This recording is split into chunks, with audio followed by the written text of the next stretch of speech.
अस्सलाम and good morning. जुम्मा मुबारक, नया साल मुबारक, यकम मुहर्रम मुबारक। नया दिन का बाकायदा आगाज करते हैं। मैं हूं आपके साथ मोहम्मद शुएब और मैं हूं किरण आफ्ताब। हम सबसे पहले बात करेंगे पाकिस्तान की, फिर उसके बाद में हमारा जो फोकस होगा थोड़ा सा वो जो एक मंजरनामा बन रहा है आलमी पैमाने पर, उसका भी हम कश्मीर का तस्करा भी करेंगे, हम फ़लस्तीन की बात भी करेंगे।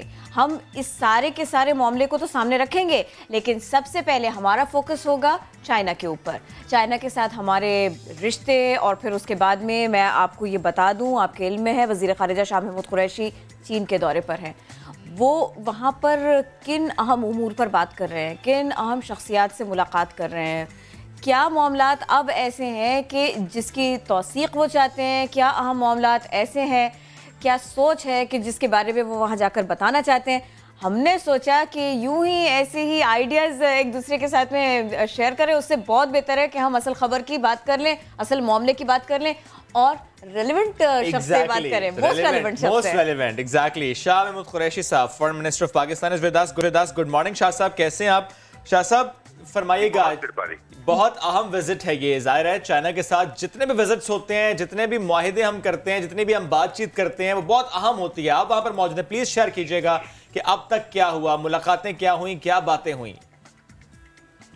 जी, मैं यहाँ चीन पहुँच चुका हूँ और अभी 10 घंटों में मेरी चीन के वज़ीर ख़ारिजा और उनका जो मुकम्मल वफ़द है उनसे मुज़ाकरात का आगाज़ होगा।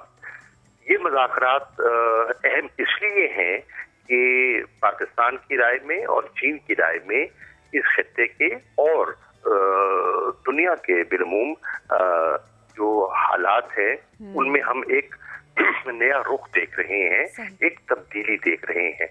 आपके सामने है कि हमारे यहाँ मकबूजा जम्मू और कश्मीर की सूरत हाल एक साल में कितनी बिगड़ी है और उसके मजीद बिगड़ने के इम्कानात कितने हैं। और वो जो हालात बिगड़े हैं वो पाकिस्तान और हिंदुस्तान तक महदूद नहीं रहे।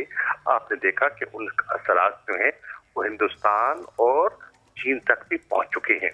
लद्दाख में जो स्टैंड ऑफ है वो आज भी जारी है, खत्म नहीं हुआ।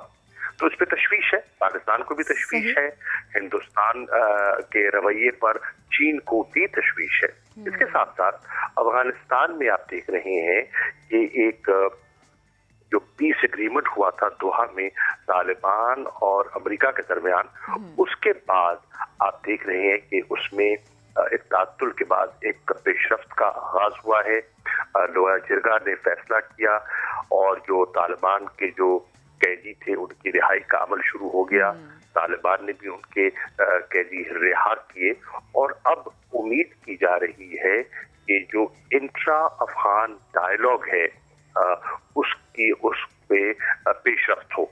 इसमें कोई शक नहीं कि ऐसे एलिमेंट्स मौजूद हैं, ऐसी कुव्वतें मौजूद हैं जो रखना अंदाजी में मुसलसल मुब्तला हैं और वो नहीं चाहती कि अफगानिस्तान में अमन हो, इस्तेकाम हो। लेकिन पाकिस्तान, चीन दोनों चाहते हैं, दीगर रीजनल ममालिक अमेरिका, रूस सब चाहते हैं सेंट्रल एशियन रिपब्लिक ईरान के वहाँ हालात बेहतर हों।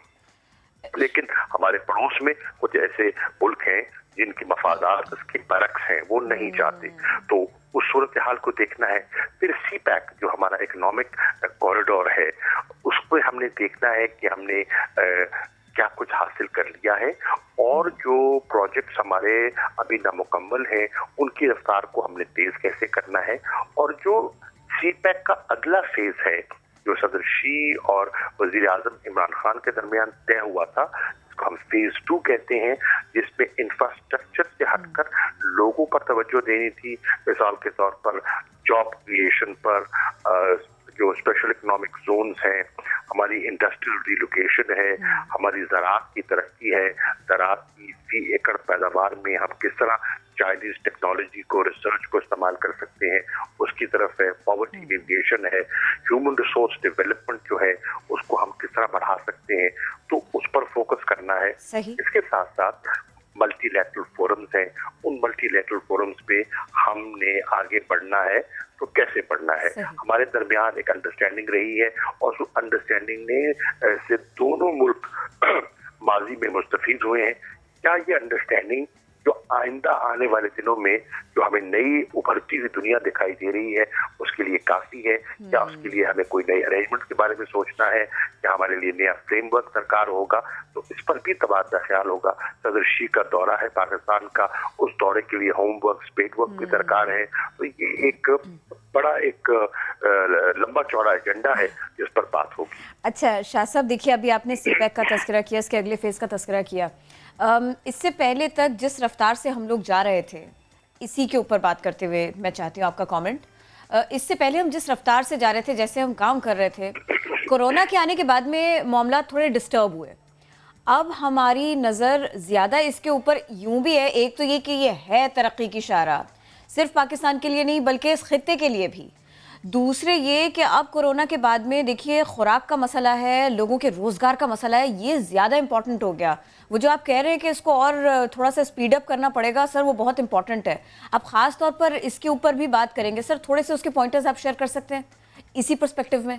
जी यकीनन कोविड ने तो आपके इल्म में है कि वे सिर्फ सीपैक को नहीं, उसने तो पूरी दुनिया को हिला के रख दिया है। और आप देख रहे हैं कि जितना ग्लोबल ऑर्डर है वो भी मुतासर हुआ है कोविड-19 की वजह से। जो ग्लोबल रिसेशन है जो आप देख रहे हैं, कॉन्ट्रैक्शन देख रहे हैं, तो इसका ग्लोबल पेंडेमिक का उस पर असर यकीनन हुआ और है। क्या हम ये समझ सकते हैं सर, सॉरी आपकी बात कट रही है शाह साहब, सॉरी, लेकिन सर हम क्या समझ सकते हैं कि हमारे पास तो एक अपॉर्चुनिटी ऑलरेडी मौजूद थी सीपैक की सूरत में?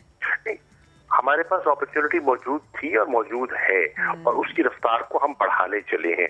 देखिए गाए बगाए लोग गलतफहमियां पैदा करने की कोशिश करते हैं जो हकीकत के बरक्स हैं। चीन भी जानता है, पाकिस्तान भी जानता है कि ये हमारी मुश्तरका जरूरत है और इससे हमें फायदा है, बेपनाह फवायद हमें दिखाई दे रहे हैं। तो इसकी रफ्तार में हम हरगिज कमी नहीं आने देंगे, बल्कि अब हमने ऐसे मैकेनिज्म डेवलप कर लिए हैं, हमने एक ऐसी अथॉरिटी मुरतब कर ली है जो फोकस्ड है इसकी रफ्तार को देखने की और कांस्टेंट ओवरसाइट और मॉनिटर कर रही है। तो इंशाल्लाह सीपैक के जो आइंदा आने वाले मंसूबे हैं उनमें आप देखेंगे तेजी से अब रफ्तार में आगे इजाफा होगा। वाह वाह वाह शाह साहब, ये तो अच्छी खबर है, बहुत अच्छी खबर है। अब ज़रा मुझे ये बताइए कि हमारे यहाँ तो काम होगा, जो इस खित्ते के दीगर ममालिक हैं जैसे कि ईरान है, उसके बारे में भी हमें बताइए सर कि वहाँ पर इस सिलसिले में क्या डेवलपमेंट्स हैं और ये कितनी पॉजिटिव हैं इस खित्ते ही के लिए, यहाँ के अमन के लिए, यहाँ रोज़गार के मौक़े के लिए। देखिए सीपैक के फवायद तो सिर्फ चीन और पाकिस्तान तक महदूद नहीं रहेंगे।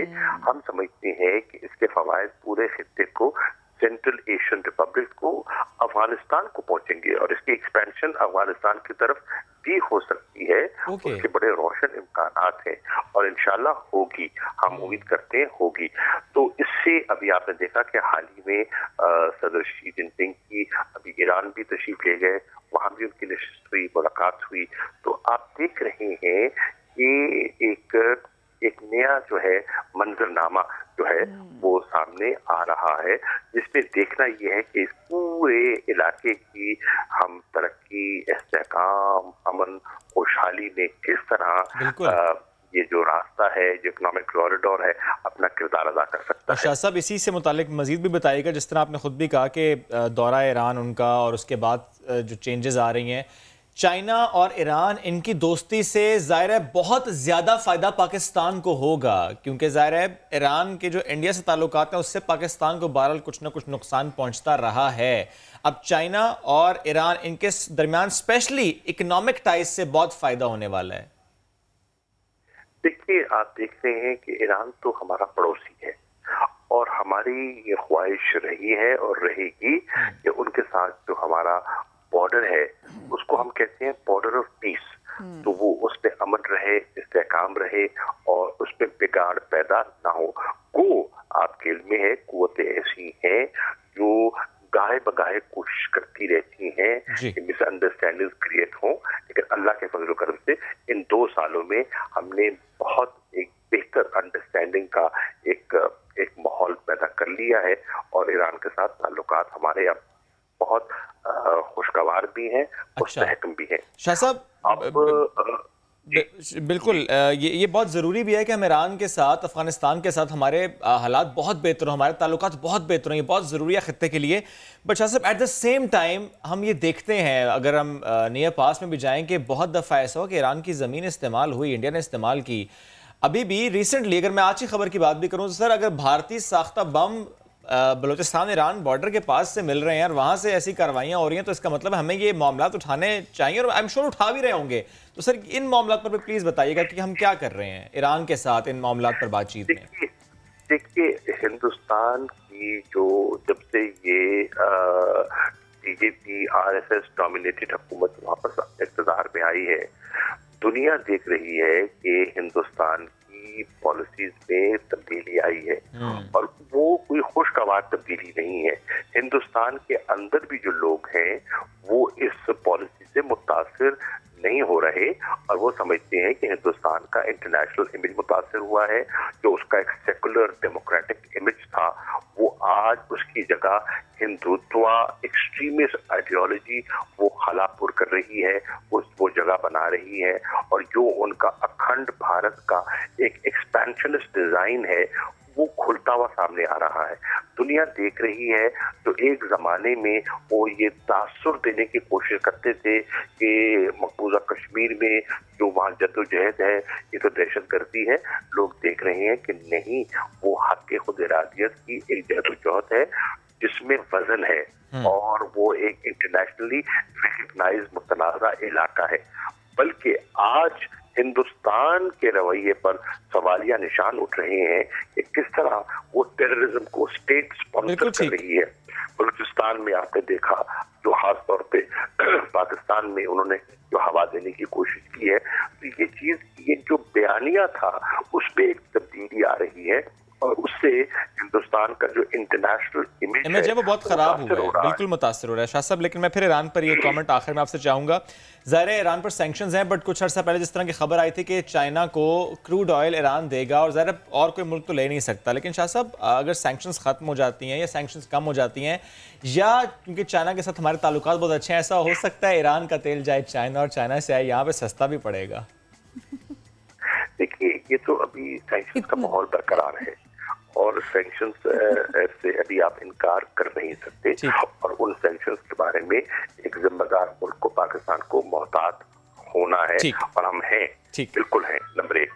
इसके साथ साथ आप ये भी देख रहे हैं कि चीन क्या एक लॉन्ग टर्म व्यू होता है, और हमने देखना है कि हमने मिलके आगे कैसे बढ़ना है, हमारे रीजन की जरूरियात क्या है, हमारी जरूरियात क्या है, और हमारा मुस्तकबिल का विजन क्या है।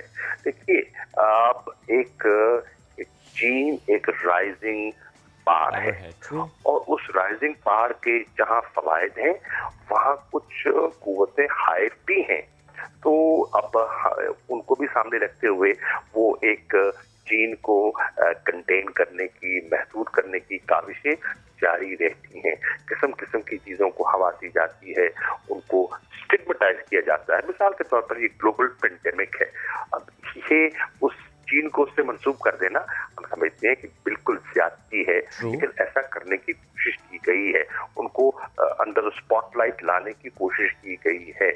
हमारी उनके साथ एक अच्छी अंडरस्टैंडिंग है, हम सबके साथ अच्छे ताल्लुकात चाहते हैं, यही हमारे मफाद में भी है, यही अच्छी फॉरेन पॉलिसी होती है, यही डिप्लोमेसी होती है। शाह साहब, बहुत शुक्रिया, साथ मौजूद थे आप। तारीख बताती है कि तारीख बताती है कि हमने तो बल्कि गलतफहमियां दूर करने में किरदार अदा किया। आप देखें कि 70 की दहाई में किस तरह हमने नॉर्मलाइजेशन का किरदार अदा किया और डिप्लोमेटिक ताल्लुकात को बहाल करने में पाकिस्तान ने किरदार अदा किया। तो पाकिस्तान का रवैया मुस्बत है। पाकिस्तान तो चाहता है कि अमन हो, इस्तेकाम हो, खुशहाली हो, और हम बहसियत कौम के और बहसियत हुकूमत के जो पाकिस्तान के दाखिली और माशी मसाइल हैं उन पर गलबा पाएं। ज़बरदस्त, यही पाकिस्तान ने किया है, यही पाकिस्तान अब भी कर रहा है, यही अब आप ही कर रहे हैं। बहुत शुक्रिया, आप हमारे साथ थे, सिलसिले में बात कर रहे थे। तो ये अहम दौरा है शाह साहब, जब तक दौरा चीन पर हैं हम आपको इस सिलसिले में अपडेट रखेंगे। लेकिन अब ज़रा हम वो बात कर लेते हैं कि जिस पर कल से बहुत शोर बपा है, कराची के मसाइल के हल की बात हो रही थी और उसमें हल होने के बजाय, बहस सिमटने के बजाय बढ़ती चली गई। डेवलपमेंट कुछ ऐसी हुई कि उसके ऊपर तनाज़ा खड़ा हो गया। पीपल्स पार्टी को सिंध में तकसीम तो मंजूर नहीं, लेकिन कराची में इज़ला की तकसीम काबीना में युग करके मंजूर कर ली गई। अचानक से ही हो गया आउट ऑफ नोवेयर कि हम सोच कुछ और रहे थे, कराची के मसाइल हल होंगे, लेकिन उन्होंने कहा अच्छा मसाइल हल करने की बात करें, चलिए हम ऐसा करते हैं जिला तकसीम कर देते हैं। सिंध के मुख्तलिफ शहरों में मुख्तलिफ रैलीज निकाली जा रही हैं पाकिस्तान पीपल्स पार्टी की तरफ से कि सिंध को तकसीम नहीं होने देंगे। यहाँ क्या किया, स्टेक होल्डर्स को बिठाया भी नहीं, बताया Exactly, ये बड़ा इंपॉर्टेंट पॉइंट है कि स्टेक होल्डर्स को नहीं बिठाया, कि वहाँ पे मुत्तहिदा कौमी मूवमेंट, उसके साथ आपने मुशावरत नहीं की। और सवाल ये भी है कि बल्दियाती मुद्दत ख़त्म होने के करीब है, यानी तकरीबन 9-10 दिन रह गए हैं, और इससे पहले ये फैसला करना और यूँ करके फैसला कर लेना, हुकूमत सिंध ने जिस तरह कराची में ज़िला गरबी को तकसीम किया और एक और ज़िला किमाड़ी अब ये बन जाएगा, बल्कि बन चुका है। किमाड़ी शहर का 7वां ज़िला होगा और नए ज़िले में अब साइट बल्दिया हार्बर और माड़ीपुर के इलाके शामिल करने की तजवीज़ है। वैसे तो मेरा ख्याल बन गया, तजवीज़ क्या बस हो गया है। संजय साधवानी की रिपोर्ट आपको दिखाते हैं।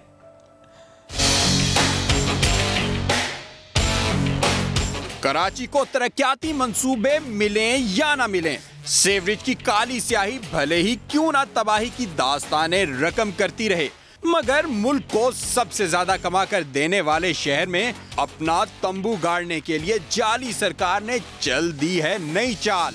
सूबाई काबीना ने केमाड़ी को नया जिला बनाने की मंजूरी दे दी। यहाँ तीर के चाहने वालों की ज्यादा तादाद है। बल्दियाती इलेक्शन में पीपल्स पार्टी को जिला केमाड़ी की कमान मिलने की उम्मीद है। केमाड़ी साइट बल्दिया, हार्बर और माड़ीपुर समेत अहम इलाकों पर मुश्तमिल है। वजीर आला सिंध की जेर सदारत सूबाई काबीना इजलास को ब्रीफिंग में बताया गया कि 39,14,000 से जायद की आबादी के लिहाज से जिला गरबी न सिर्फ कराची बल्कि पूरे सिंध का सबसे बड़ा जिला है। वजीर आला मुराद अली शाह ने तजवीज दी कि कराची के इजला को वहाँ के मशहूर एरियाज के नाम दिए जाएं। शहर की पहचान जिला जनूबी को डिस्ट्रिक्ट कराची के नाम से पुकारा जाए। वजीर आला ने हदायत की कि जो जिला बड़ा है उनका तखमीना लगाकर नए जिला बनाने की तजावीज पेश की जाएं। ये मामलात ऐसे वक्त उठाए गए जब मौजूदा बल्दियाती मुद्दत खत्म हो रही है। ये है मामला, इसके ऊपर हम बात करने की कोशिश करेंगे। किमाड़ी को ज़िले की हैसियत देना, फिर मज़ीद अजला के ऑप्शंस देना, इस सब के ऊपर बात होगी। हमारा साथ देंगे अब रहनुमा MQM और सदर डिस्ट्रिक्ट सेंट्रल रेहान हाशमी। बहुत शुक्रिया, वेलकम टू नया दिन। कैसे हैं आप सर? ये फरमाइएगा, पीपल्स पार्टी ने एक और ज़िला बनाया, क्या इससे मसाइल हल होंगे? पहले भी तो ज़िला था, बनाया भी गया, सब कुछ हुआ। अगर एक ज़िला हो और उसमें टाउन्स हों तो क्या मसाइल हल होंगे? थोड़ा सा समझाएंगे आप हमारे देखने वालों को? सिंध में अगर कोई अवाम के लिए तब्दीली करनी ही थी तो सिंध के लोगों को मज़ीद डिस्ट्रिक्ट बनाकर मुतासिबाना तर्ज अमल का शिकार करना नहीं था। अपनी सीटों की बंदर बांट के लिए ये तमाशे करना ज़रूरी नहीं था। हमारी सिंध गवर्नमेंट के दोस्तों को ये चाहिए था प्रोविंशियल फाइनेंस कमीशन की मीटिंग कॉल करते। हमारे दोस्तों को चाहिए था कि कराची में रहने वाले अर्बन सिंध के लोग जो कि डिप्राइव्ड हैं और उनको मज़ीद डिस्ट्रिक्ट्स की और बेहंगम अंदाज में ये मुतासिबाना डिस्ट्रिक्ट बनाने की ज़रूरत नहीं है। उनको पानी की ज़रूरत है, उनको लोकल गवर्नमेंट की ज़रूरत है, उनको बल्दियाती अमूर बल्दियात के ज़ेर निगरानी रखने की ज़रूरत है। उनको प्रोविंशियल फाइनेंस कमीशन की मद में मिलने वाली रकम को आवाम के ऊपर ख़र्च करने की ज़रूरत है। ये मुतासिबाना तर्ज अमल है, इसकी मज़म्मत की जानी चाहिए। और मुख्तलिफ़ हलक़ों में मैं उम्मीद करता हूँ कि जो पाकिस्तान से मोहब्बत करने वाले लोग हैं, ये पाकिस्तान के ख़िलाफ़ इक़दाम, ये लगता तो ऐसा है कि ये मज़ीद तफरीक करने वाला इक़दाम है। ये रेहान साहब बहुत इंपॉर्टेंट बात है, प्रोविंशियल फाइनेंस कमीशन, ये ज़ाहिर है इसकी बैठक होनी चाहिए। बट चलिए अगर ये बैठक नहीं हुई तो एक और बैठक, बल्कि बड़ी बैठकें last week for that matter 15 days में हुई हैं सर। उसका रिजल्ट है कोऑर्डिनेशन कमेटी बनी कराची को मसाइल हल करने से मुताल्लिक। जिस तरह कराचीइट्स ने फिर सोचा कि शायद अब मसले हल होंगे, बट फिर सवाल ये है इस टाइम को देखते हुए कि अब मेयर की मुद्दत ख़त्म होने वाली है और ज़ाहिर है उसके बाद एक प्रोसेस होता है कि एडमिनिस्ट्रेटर देखता है इन मामलात को, बल्दियाम को। कुछ खबर है सर कि इस मीटिंग में या फॉर दैट मैटर किसी और मीटिंग में ये बात सामने आई, कौन आ रहा है एडमिनिस्ट्रेटर कराची के तौर पे? देखिए, ये बदकिस्मती रही है कि जमहूरी चैंपियंस अपने दौर में रूट लेवल डेमोक्रेसी यानी कि जमहूर को उसका बुनियादी हक देने से कासिर रहे हैं। जब भी डिक्टेटरशिप रही, रूट लेवल डेमोक्रेसी को एम्पावर किया गया और इख्तियारात की निचली सतह तक मुंतकली की गई। ये बदकिस्मती है। सुप्रीम कोर्ट ने इलेक्शन करवाया, जमहूरी चैंपियंस कहा थे, और आज भी ये जो बैठक हुई और उसके बाद जो रिज़ल्ट ओरिएंटेड जो एक्टिविटीज़ होनी चाहिए थी, तो लग ये रहा है वाज़े तौर पर कि ये सियासत की नज़र हो रहा है, इस पर पॉइंट स्कोरिंग की जा रही है। सिंध हुकूमत कहीं पर मानने को तैयार नज़र नहीं आती कि लोगों को डिलीवर करने की बात करे। एक तरफ वज़ीर आला का जेस्चर तो ऐसा लगता है कि वो कुछ करना चाहते हैं, लेकिन गालिबन उनकी पार्टी की पॉलिसी उनके वज़रा को और दीगर जो लोग हैं, हत्ता कि उनके चेयरमैन को भी इजाज़त नहीं देती इस बात की कि लोगों को सही मायने में जो लोगों की ज़रूरियात हैं, जो लोगों की डिमांड है, वो पूरी कर सकें। ये फरमाइए, क्या कोऑर्डिनेशन कमेटी बन गई, इसके बाद में वसीम अख्तर साहब के तहफ़्फ़ुज़ात ख़त्म हो गए, दूर हो गए, इख्तियारात और फंड्स के मसाइल ये सब हल हो गया, क्या हुआ इस सिलसिले में? देखें, ये बदकिस्मत तरीन एरा था बल्दियात के हवाले से कि बुनियादी बल्दियाती इदारे मेयर के पास मौजूद नहीं है। अगर हम किसी से बात करें ना और मवाजना भी कर लें पाकिस्तान में माजी में रहने वाली लोकल गवर्नमेंट को मौजूदा लोकल गवर्नमेंट से के साथ भी मवाजना करें, तो यह बदतरीन दौर है। म्यूनसिपल दहशत गर्दी का शिकार रखा गया। जो बुनियादी बल्दियाती इदारे हैं, चाहे वो वाटर एंड सीवरेज बोर्ड हो, चाहे वो सिंध सॉलिड वेस्ट जो कि बना दिया गया, कचरा उठाने की जिम्मेदारी, बिल्डिंग कंट्रोल हो, ये तमाम इदारे मेयर के पास नहीं। और मेयर किसी का भी हो, किसी भी शहर का हो, उसको एम्पावर करने की ज़रूरत है।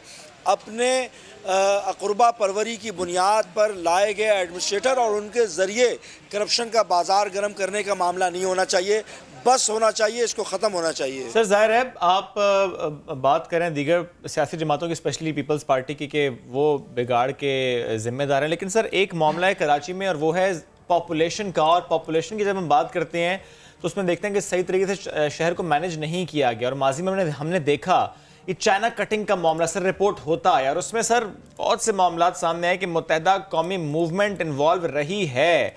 सर, जब आप ये कहते हैं कि जिम्मेदार दूसरी पॉलिटिकल पार्टी हैं, तो अपनी पॉलिटिकल पार्टी को लेकर आप ये सवाल क्यों नहीं करते कि अगर हमारी पार्टी में से किसी ने ये काम किया है, चाइना कटिंग की है, तो उनके खिलाफ भी कार्रवाई हो? ऐसा मुतालबा भी कीजिए। एमक्यूएम पाकिस्तान रोज़े अव्वल से एमक्यूएम के शेल्टर में या किसी भी तंजीम या किसी भी पॉलिटिकल पार्टीज़ के शेल्टर में रहने वाले लोगों ने अगर कोई इस तरह की बदआमालियाँ की हैं, और ख़ास तौर पर जिसका सियासी तौर पर एमक्यूएम को नेगेटिव प्रोपेगेंडा का शिकार होना पड़ा, वो ख़ास तौर पर चाइना कटिंग के हवाले से एज अ पॉलिसी एमक्यूएम की कभी भी ये पॉलिसी का हिस्सा नहीं रहा। और एमक्यूएम में वो शामिल अनासिर जिन्होंने माजी में चाइना कटिंग हो या दीगर चीज़ें हों, या एमक्यूएम के अलावा दीगर पॉलिटिकल पार्टीज़ के जिनके शेल्टर में, जिनके अम्ब्रेला में शहर में, मुल्क में मुख्तलिफ़ अक़साम के जराइम होते रहे, मेरा ख्याल है उनको बेनकाब होना चाहिए, उनको मंजर आम पे आना चाहिए। उनकी पुष्पनाही करने वाले लोग और उनकी मुआवनत करने वाले लोग, उनके सहूलतकार, उन तमाम लोगों को भी मंजर में आम पे आना चाहिए। तमाम पॉलिटिकल पार्टीज़ को ऐसे अनासिर को के ख़िलाफ़ यक ज़ुबान होना चाहिए, क्योंकि हम मुतहम्मिल नहीं है मिनहसुल कौम। रेहान, आप बहुत शुक्रिया, आप हमारे साथ इस बारे में बात कर रहे थे। मामला इतना अहम है कि और इसके ऊपर इतनी बहस है कि इसमें फिर सारी ही पॉलिटिकल पार्टी से बात करना बनता है। पीपल्स पार्टी से ख़ास तौर पर कि माड़ी से पीपल्स पार्टी के एमएनए अब्दुल कादिर पटेल साहब हमें अब इसी सिलसिले में बात करने के लिए ज्वाइन कर रहे हैं। वेलकम टू नया दिन सर। ये फरमाइए, यकायक अचानक फैसला हो गया, एक और ज़िला बना दिया गया, वजह क्या रही इसकी? आबादी ज़्यादा थी, और ये भी समझा दीजिए थोड़ा सा कि कितनी आबादी हो तो फिर नया ज़िला बन जाता है? असल में ये बात काफ़ी अरसे से चल रही थी कि ज़िला वेस्ट 2017 की मरदमशुमारी में 40 लाख का उभर कर सामने आया, और 400 स्क्वायर किलोमीटर तकरीबन रकबा भी था। तो जब 40 लाख का एक ज़िला आपके सामने आता है और जिसकी बाउंड्रीज़ भी सुपर हाईवे से लेकर वो किमाड़ी तक हो, और वो मगरिब में जो है वो चरना के पहाड़ तक जा रहा हो, और नॉर्थ में यानी शुमाल में वो बलूचिस्तान की सरहदों से मिल रहा हो, जुनूब में वो तकरीबन बिलाल हाउस को टच कर रहा हो, तो वो इंतज़ामी तौर पर भी चलाने में बड़ी दुश्वारी आ रही थी। और फिर 40 लाख का ज़िला यानी कि पाकिस्तान का सबसे बड़ा ज़िला। पटेल साहब, क्योंकि आप खुद इस हलके से हैं ना, तो इसीलिए हम ये समझना चाह रहे थे, इसीलिए हम आपसे ये सवाल कर रहे थे। ये शिकवा भी है, नया ज़िला बनेगा, इसको बनाया जाएगा तो वोट बैंक तकसीम हो जाएगा, ये आर्गुमेंट है, ये दूसरी पार्टीज़ कह रही हैं। सर आप हमें थोड़ा सा बताएं इस बारे में। नहीं, वोट बैंक तो तकसीम नहीं होगा। वोट बैंक जिसका है उसका वहीं रहेगा। मतलब अगर आप देखें तो तीन पीटीआई के, 2 MNA वहाँ पीटीआई के पढ़ रहे हैं केमाड़ी में, एक मैं हूँ। जहाँ मेरा वोट बैंक है वो वही है, जो उनका वोट बैंक है वो वही है। फिर इस तरह 3 MPA पीटीआई के हैं, एक हमारा है, एक TLP का है। तो वोट बैंक तो वहीं का वही है, उसको तो कोई तकसीम नहीं हो रही उस पर। ठीक सर, पीपल्स पार्टी जिस तरह से कहती है कि सिंध की तकसीम मंजूर नहीं है, जब कराची की बात हो तो जिस तरह CM सिंध साहब भी कहते हैं कि कराची तो माँ है और माँ के टुकड़े हम होने नहीं देंगे, वो इस मामले में जब बात करते हैं तो रो पड़ते हैं। ये सर ये मौक़िफ़ रहा है सिंध के लिए, ये मौक़िफ़ रहा है कराची के लिए, लेकिन पीपल्स पार्टी का यही मौक़िफ़ पंजाब के लिए नहीं है। जब वहाँ जनूबी पंजाब की बात होती है तो वो कहते हैं कि बिल्कुल बनना चाहिए, इंतजामी तौर पर बनना चाहिए। जब ये बात यहाँ के लिए की जाए तो कहते हैं नहीं, ये बात तो ठीक नहीं है और यहाँ तकसीम है। ऐसा क्यों? इसलिए कि पंजाब असेंबली ने जो कॉन्स्टिट्यूशनल तरीका है सूबा बनाने का वो अडॉप्ट किया है। उसमें सबसे पहले करारदाद मंजूर होती है मुश्तरका, वो पंजाब असेंबली ने मंजूर की है। और जो आइन में सूबा बनाने का तरीक़ाकार दिया गया है, कमीशन बनता है, वो बना और तकरीबन वो काम 90% मुकम्मल हो चुका था फरोतल्लाह बाबर साहब की निगरानी में। तो बेकार में नारा लगाने से कोई सूबा नहीं बन जाता। इसका एक प्रॉपर कॉन्स्टिट्यूशनल जो है वो प्रोसीजर है, वो आपको अडॉप्ट करना पड़ता है। लिहाजा सिंध असेंबली की सूबे को तकसीम करने के मुखालफत में 100 से ज़्यादा करारदाद हैं, लेकिन पंजाब असेंबली की एक मुश्तरका करारदाद नया सूबा बनाने के हवाले से मौजूद है। तो वो पूरा कॉन्स्टिट्यूशनल जो अमेंडमेंट होती है या कॉन्स्टिट्यूशनल तरीक़ेकार है उस पर पूरा उतरता है। बेहद शुक्रिया, साथ मौजूद थे आप, हमसे गुफ्तगू कर रहे थे। हम एक ब्रेक की तरफ बढ़ना है, ब्रेक से वापस आते हैं, मौजूद बाकी हैं, स्टे विद अस। लाहौर की बात करेंगे प्लीज़, वो बहुत ज़रूरी रहेगा।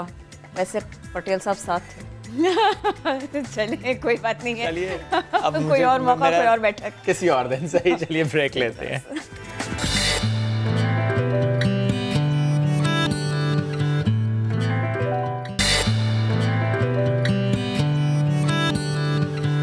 Welcome back after the break. गुज़श्ता रोज़ बहुत ज़्यादा बारिश हुई और बहुत ज़्यादा पानी आया और बहुत ज़्यादा पानी जमा हुआ। कराची में नहीं, लाहौर में हुआ। और जब ये मामलात वहाँ से रिपोर्ट हुए तो फिर बहुत से सवाल उठना शुरू हो गए। एक तो ये सवाल उठा कि जो PTI सिंध हुकूमत से मुतालिक बात करती है और कराची से मुतालिक बात करते हैं तो लाहौर के इन हालात के बाद वो क्या कहेगी।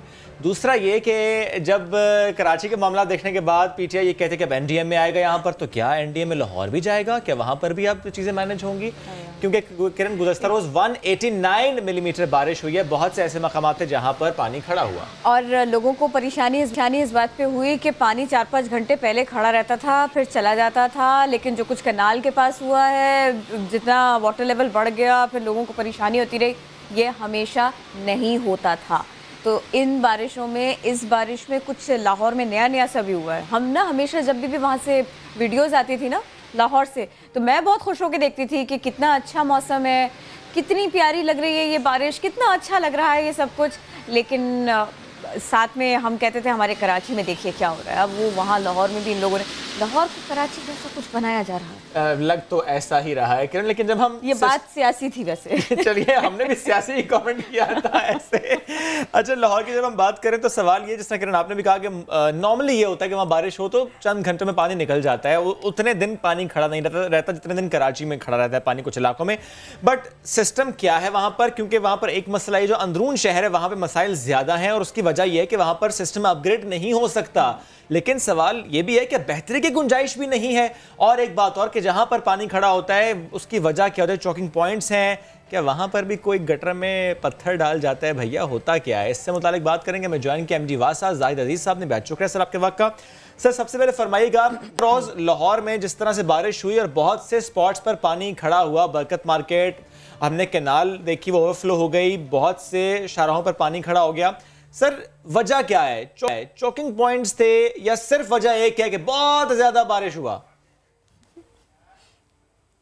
लाहौर चूँकि एक मैदानी शहर है, पहाड़ी शहर हो तो पानी अपने आप ही शहर से निकल जाता है, जैसे मरी हो या कोई इस्लामाबाद। लेकिन लाहौर में आपका पानी कहीं सड़क ऊंची है, कहीं इलाका नीचा है, नशीबी इलाके हैं, फिर आपने पानी को दरियाए रावी तक पहुंचाना है। अल्टीमेटली जो भी किसी भी कोने में या किसी भी सड़क पे बारिश का पानी है तो उसने दरियाए रावी तक पहुंचने में कुछ टाइम भी लेना है। तो इस सिलसिले में वासा का जो सिस्टम वो ये है कि एक तो सीवरेज के पाइप्स हैं जो ज़ेरे ज़मीन और ज़ेरे सड़क वो लगे हुए हैं, और दूसरी ड्रेनें हैं जो कि रावी तक जाती हैं, और तीसरा हमने इस साल कोई और भी तरीका शुरू किया है जो पानी के स्टोरेज का। सर मुझे ये बताएंगे, लाहौर में जब जब बारिश हो और सड़कों पर पानी जमा हो जाए उसको क्लियर कैसे करते हैं, सिस्टम क्या है? क्योंकि अगर यही 190 मिलीमीटर बारिश कराची में हो तो फिर पानी निकालने में ना घंटे, कई घंटे सर्फ होते हैं, कई दिन भी लग जाते हैं, धूप का सहारा लेना पड़ता है। मजीद सिस्टम में बेहतरी के लिए क्या कर रहे हैं आप लोग वहाँ लाहौर में, होता क्या है, थोड़ा सा बताएं हमें। 190 मिलीमीटर एक ऐसी बारिश है जो बड़ी अनयूजुअल है और ये मामूल से ज़्यादा बारिश है, और ये वो बारिश है जो 6 घंटे में हो गई है। रात के 12 बजे से सुबह के 6 बजे तक ये हुई है, और 6 घंटे में 100 देखा जाए तो 189 मिलीमीटर हुई है। तो इस बारिश के लिए जो हमने 4 घंटे में इसका अखराज मुमकिन बनाया, लक्ष्मी चौक हमारा 10 बजे क्लियर था, यानी बारिश 6 बजे ख़त्म हुई है तो वो हमने 4 घंटे में क्लियर कर लिया था। तो तमाम जो मकामात है शहर के, इस वक्त हम बात कर रहे हैं तो वो क्लियर हो चुके हैं।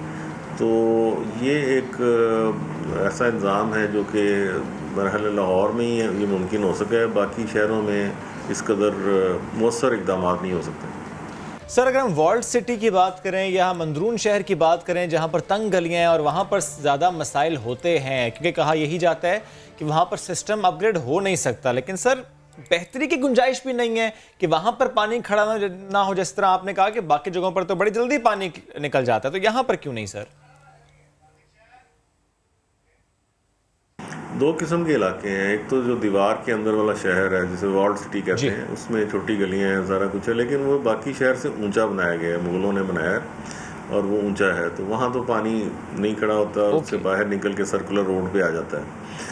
इसके अलावा जो दूसरे शहर के इलाके हैं जिनमें से कई का तो नाम ही डूबनपुरा है, एक इलाके का नाम डूबने से मंसूब है, तो उसमें अगर तंग गलियां हैं और वो नशीबी इलाका है तो वहाँ पे हमें पंपिंग का अरेंजमेंट करना पड़ता है। जो पाइप्स के आखिर में एक पंप लगा होता है जो उसको उठा के किसी नाले में पानी को फेंक देता है। तो उसमें मज़ीद इम्प्रूवमेंट हर साल हम कुछ ना कुछ कर रहे होते हैं। तो अब इस साल हमने उसमें स्टोरेज टैंक्स का एक नया सेटअप शुरू किया। एक बहुत अच्छी बात होती है, एक बहुत अच्छा काम करते हैं आप लोग, बारिश का पानी स्टोर करते हैं, ये ज़रूरी है, ऐसे करना भी चाहिए। तो ये फरमाइएगा इसे कहाँ इस्तेमाल किया जाता है और कितना स्टोर कर चुके हैं अभी तक, प्लीज़ ये भी बताइएगा।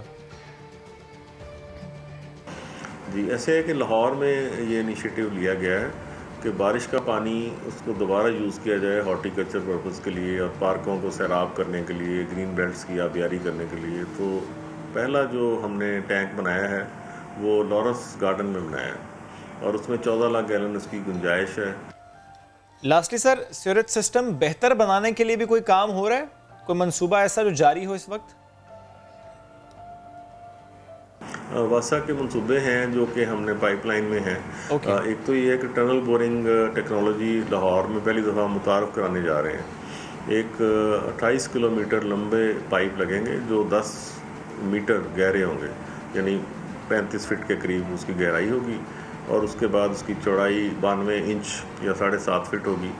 और ये जो आपका इन्फेंट्री रोड से शुरू होगा उसकी एक लेग और दूसरी लेग उसकी गड़ी शो से शुरू होगी और ये दोनों लेग्स 14-14 किलोमीटर की गुलशन रावी के मकाम पे इकट्ठी हो जाएंगी और वहाँ से एक पंपिंग स्टेशन में जाके रावी में जा गिरेंगी। तो इसका फ़ायदा ये होगा कि जो वस्ती लाहौर है उसके पानी की निकास में एक मदद मिलेगी। दूसरा जो शहर में नाले बह रहे हैं और उनमें से स्मेल और बदबू होती है, उसका पानी भी इन पाइपों के ज़रिए जो ज़ेरे ज़मीन होंगे अखराज उसका हो जाया करेगा और उन नालों का इस्तेमाल सिर्फ बारिशी पानी के लिए रह जाएगा जो कि उसमें स्मेल नहीं आएगी और वो एक तफरीही मकामात में तब्दील हो जाएंगे। तो ना सिर्फ इसमें माहौलियाती आलूदगी में काबू पाया जा सकेगा बल्कि पानी के बर वक्त निकासी में इससे फ़ायदा होगा।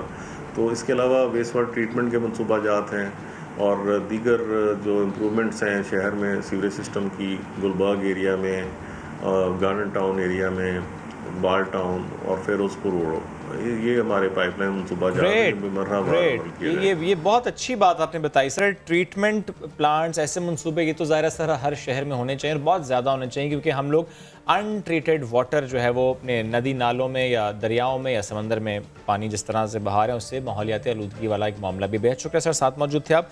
लाहौर की सिचुएशन इस वक्त क्या है, क्योंकि 7 घंटे की मूसलाधार बारिश वहाँ पर हुई और चंद घंटों के लिए यूँ लगा जैसे लाहौर नहीं ये कराची है। अब क्या सिचुएशन है? क्या चंद घंटों बाद पानी निकल चुका है या स्टिल वहाँ पानी खड़ा है? अब हम ये कह सकते हैं कि नहीं भाई ये कराची नहीं है। हमारे रिपोर्टर हमारे साथ है, उनसे बात करते हैं। दानियाल जरा बताइएगा, इतनी बारिश हुई, अब पानी कहाँ है? जी बिल्कुल, कल जो है बारिश 7 से 8 घंटों की जो बारिश थी उसने पूरे लाहौर को डूब गया था पूरा लाहौर। उसमें जो पोश इलाके हैं, गुलबर्ग, डिफेंस, जौहर टाउन, इसके साथ साथ लक्ष्मी चौक जो है, ये सब जो है ना वो बहुत ज़्यादा डूब गए थे और शहरियों को बहुत मुश्किलात का सामना करना पड़ा था। और आपको पता है कल वज़ीर आला पंजाब जो है वो बड़ा बरहम हुए थे वासा हुकाम पे, तो वासा हुकाम जो था बड़ा मुतहरिक था। कल उन्होंने 2 से 3 घंटे के अंदर अंदर जो पानी है सारा वो क्लियर आउट कर दिया था। इस वक्त हम लोगों ने जो सर्वे किया है अभी सुबह जाकर, तो पानी जो है वो बिल्कुल क्लियर आउट हो चुका है। लाहौर जो इस वक्त है वो बिल्कुल क्लियर आउट है। दानियाल ये बहुत अच्छी बात है, दानियाल ये बहुत अच्छी बात है कि चंद घंटों में पानी क्लियर हुआ है। मुझे ये बताएगा गुज़श्ता रोज़ कितनी देर में हुआ? 2-3 घंटों में किरण बता रहे हैं कि क्लियर हो गया। तो ये बताएगा जिस तरह कल हमने देखा कि कैनाल ओवरफ्लो हुई और जो अंडर पासेस थे वहां पर पानी जमा हो गया था। इसी तरह हमने बरकत मार्केट के विजुअल्स देखे, वहां पर पानी जमा था और बहुत से इलाके थे वहां पर पानी जमा था। ये तमाम इलाके 2-3 घंटों में क्लियर हो गए थे। बिल्कुल तमाम इलाके, कुछ इलाके ऐसे थे जिसमें थोड़ा सा ज़रा टाइम ज़्यादा लगा था, लेकिन ज़्यादातर जो इलाके थे वो 3 से 4 घंटों के अंदर अंदर क्लियर आउट हो गए थे। मैं शाम के वक्त कल गया हूँ गुलबर्ग के इलाके में विजिट करने, तो ऑलमोस्ट सारा जो गुलबर्ग था वो क्लियर आउट हो चुका था। और इस वक्त जो हम अब सुबह के वक्त हम लोग गए हैं तो तकरीबन सारा जो लाहौर है वो इस वक्त क्लियर आउट हो चुका है और लोग अपने और दानियाल सिर्फ और सिर्फ वज़ीर आला की हिदायत पर हो गया, उन्हें खुद लॉन्ग शूज पहनकर बाहर निकलना नहीं पड़ा। बिल्कुल जी, आपको पता है कल वो बरहम हुए थे वासा हुकाम के ऊपर और वासा हुकाम ने उनकी जो अहकामात है उनके मुताबिक काम किया और फौरी तौर पर सारा लाहौर जो है वो क्लियर आउट करवाया। जी बहुत शुक्रिया दानियाल, बहुत शुक्रिया आप साथ। और लाहौर की सिचुएशन से मुतालिक हमें अपडेट कर रहे थे। कल तो हमने कहा लाहौर को देख के कराची याद आ रहा है, आज हम बिल्कुल ऐसा नहीं कह सकते। तो कराची वालों को, स्पेशली इंतज़ामिया को और पीपल्स पार्टी को जाकर देखना चाहिए, सीख लीजिए वहाँ पर किस तरह से काम होता है, कैसे काम किया जाता है। बातें नहीं होती, काम होता है भैया। 2-3 घंटों में पानी निकाल दिया। 189 मिलीमीटर बारिश हुई थी, कोई थोड़ी बारिश नहीं है, अन्नेवाह बारिश थी। अन्नेवाह बारिश थी, अच्छा। अन्नेवाह फिर काम हुआ। बिल्कुल वैसे ही उन्होंने काम किया। बहरहाल ये अच्छा पहलू था, बहुत अच्छा पहलू था। 2 बातें जो इस बारिश के बाद में पूरे पाकिस्तान को देखनी चाहिए। नंबर 1, वो पानी स्टोर करते हैं और उस सिस्टम के ऊपर बहुत अच्छी तरह काम कर रहे हैं। नंबर 2, ये भी होता है कि वो उसको घंटों में निकाल देते हैं, 2 घंटों में। अच्छा देखिए, कुछ एरियाज ऐसे होते हैं जहाँ पर काम करना आसान, लेकिन कुछ एरियाज ऐसे होते हैं जहाँ काम करना बहुत मुश्किल। लाहौर में तेज़ बारिश हो गई और फिर इंतज़ामिया ने एक जानिब काम किया और दूसरी जानिब वो बारिश के पानी के साथ दावे जो है ना वो धुल भी गए। ये भी हुआ, गलियाँ सड़कें पानी में डूबी, ये भी देखा गया। बारिश का पानी लोगों के घरों में दाखिल हो गया, लोगों की परेशानी बढ़ गई और फिर उसके बाद में लोगों की जानें भी गई। एक घर की दीवार क्या गिरी, 4 अफराद जाँ बहक हुए, 4 ज़ख्मी भी हुए। मज़ीद इसी सिलसिले में अपडेट करेंगे हमारे नुमाइंदे रियाज अहमद। जी बिल्कुल, बुध की रात 12 बजे से जो लाहौर में बारिश शुरू हुई और बारिश थी और वो जुमेरात की सुबह 9 बजे तक जारी रही और तेज़ बारिश थी, जिसकी इस बारिश की वजह, शदीद बारिश की वजह से लाहौर के जो नशेबी इलाके हैं, बेशतर इलाके ज़ेरे आब आ गए। और आप मेरे अकब में देख रहे हैं, ये एक बस्ती है जिसमें तमाम, ये इब्राहिम कॉलोनी है और इस कॉलोनी के तमाम घर जो आप देख रहे हैं, तमाम घरों में इस वक्त बारिश का पानी है। अभी तक कोई बारिश का पानी निकालने नहीं आया और लोग जो हैं, ख़वातीन बच्चे लेकर छतों पर बैठी हुई हैं सुबह से और वहीं पर छतों के ऊपर ही खाना पकाया जा रहा है, चूँकि घरों के अंदर पानी दाखिल हो चुका है। और मेरे इस साइड पे आप देखें तो ये पानी है और ख़वातीन जो हैं किस तरह बच्चों के साथ अपनी छतों पर खड़ी हुई हैं ताकि उनके बच्चे भी महफूज रहें और वो ख़ुद भी महफूज रहें। रात चूँकि यहाँ पर बारिश के बायस एक मकान की दीवार गिरी जिसके नतीजे में 4 अफराद जाँ बहक हुए, जिसमें एक 8 साला बच्चा भी शामिल है और 3 सगे भाई इसमें शामिल हैं जो जाँ बहक हुए, जबकि 3 खवातीन समेत 4 लोग जख्मी हुए जिन्हें अब जो अभी भी अस्पताल में जेर इलाज हैं। रियाज, इसी सिलसिले में आप अपडेट कर रहे थे, बहुत शुक्रिया। अब हम ज़रा फैसलाबाद की बात करते हैं। ये बारिश लोगों के लिए मसाइल लाई। गुज़श्ता रोज़ बारिश ने इस शहर का हुलिया यूं कहिए कि बिगाड़ के रख दिया। पानी अब तक यहाँ से निकाला नहीं जा सका। शाहीन शहजादी इस वक्त फैसलाबाद के एक इलाके में मौजूद है, बाबू वाला इसको कहते हैं, तो उन्हीं की जानिब चलते हैं। जी शाहीन।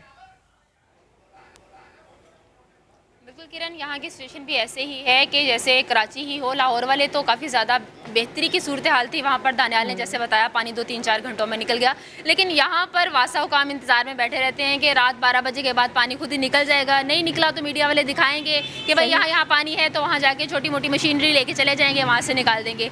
बाबू वाला का ये इंसाफ रोड है जो कि इंसाफ का ही मुंतज़िर है। यहाँ पर पानी घुटनों घुटनों खड़ा हुआ है, घरों में पानी दाखिल होता है, लोग परेशान होते हैं और जब बारिश होती है तो उनकी बुनियादों में पानी चला जाता है। गुज़िश्ता रोज एक अफसोसनाक वाक़या भी हुआ था हिजवेरी टाउन में, जो गली में पानी खड़ा हुआ था उसमें करंट आ गया, जिसके बायस बच्चा जो है वो जाँ बहक हो गया जो वहाँ से गुजर रहा था। और यहाँ पर तो माशाल्लाह सूरत हाल ऐसी है कि घरों के अंदर खंबे हैं और जब बारिश होती है तो सूरत हाल आप खुद ही जान सकते हैं शाहीन कितनी खतरनाक हो जाती है यहाँ पर। जो बात आप बता रही हैं अफसोसनाक वाक़े से मुताल्लिक, उसकी क्या अपडेट है? क्योंकि कराची में जब ऐसा खुदा न खास्ता वाक़या, ऐसे बहुत से वाक़यात यहाँ पर रिपोर्ट में, दैट इज़ द रीज़न कि हमें हर बार किसी और शहर की बात करने के लिए कराची का तस्करा करना पड़ता है। तो शाहीन, यहाँ पर जब ऐसा कोई मामला हो तो के इलेक्ट्रिक को जिम्मेदार ठहराया जाता है। फैसलाबाद में क्या सूरत हाल है? फैसलाबाद में बिल्कुल भी यहाँ पर फेस्को ने कोई किसी किस्म की जिम्मेदारी कबूल नहीं की कि उनकी किसी किस्म की कोई गलती थी। हालांकि जो गली में पानी खड़ा हुआ था, मैं कल वहाँ पर खुद गई थी, पानी में जो बच्चा वहाँ से गुजरा था बाइक पे अपनी बहन को मदरसे छोड़ने के बाद वापस आ रहा था, लेकिन पानी में करंट होने की वजह से वो बच्चा वहीं पर जाँ बहक हो गया। वहाँ के जो अहले मोहल्ला थे वो कहते रहे कि हमने फेस्को को 12 बार कॉल की लेकिन किसी ने कॉल रिसीव नहीं की। जब बच्चे की जान चली गई उसके बाद यहाँ से फीडर ट्रिप हुए और उसके बाद यहाँ पर लाइट जो है वो चली गई, जबकि जो वालिदैन थे वो भी काफ़ी ज़्यादा तकलीफ़ में थे, उनका बच्चा जहाँ बहक हुआ था। लेकिन वहाँ के जो लोग हैं वो यही कहते हैं कि जो झूलती तारें हैं, लटकती हुई तारें हैं, वो इसी तरह बारिशों के मौसम में उनके लिए खतरा बन जाती हैं। और ये जिस इलाके में आप हैं, जहाँ पर मैं इस वक्त मौजूद हूं, जिस इलाके में इस वक्त आप हैं, यहाँ पर लोग कितने ज्यादा परेशान होते हैं और इस सूरत हाल से बचने के लिए उनको क्या क्या कुछ करना पड़ता है? यहाँ पर जो लोग हैं ये हर दफ़ा एहतजाज करते हैं, बारिश होती है लेकिन यहाँ पर सुनने वाला कोई नहीं आता। यहाँ पर MP MNA तभी आते हैं जब उनको यहाँ से वोट चाहिए होते हैं। जो यहाँ के MNA हैं शेख खुरम शहजाद, उन्होंने तो शायद ही कभी यहाँ का चक्कर लगाया हो, क्योंकि यहाँ पर जो पानी है वो अब इस वक्त यहाँ पर खड़े होना भी मुश्किल है क्योंकि गटर भी उबल चुके हैं। और यहाँ के जो बच्चों के मैंने पाँव देखे उनके पाँव पे जख्म है, क्योंकि वो ये कहते हैं कि इसी गंदे पानी से गुजर के घर की तरफ जाना पड़ता है, इसी गंदे पानी में से गुजर के बाजार की तरफ जाना पड़ता है, क्योंकि ये मेन रोड है। और ये बाजार आप देखें तो ऐसे शैतान की आंत की तरह लंबा है, जहां तक नजर दौड़ाएं पानी ही पानी नजर आता है। और इस पानी में से ही लोग गुजर के गंदे पानी में से बदबू में रहते हैं, बुनियादों में पानी जाता है, घरों में मुश्किलात होती हैं, दुकानें हैं और अभी तक दूर दूर तक कोई इसको क्लियर करेगा ऐसा नजर नहीं आ रहा।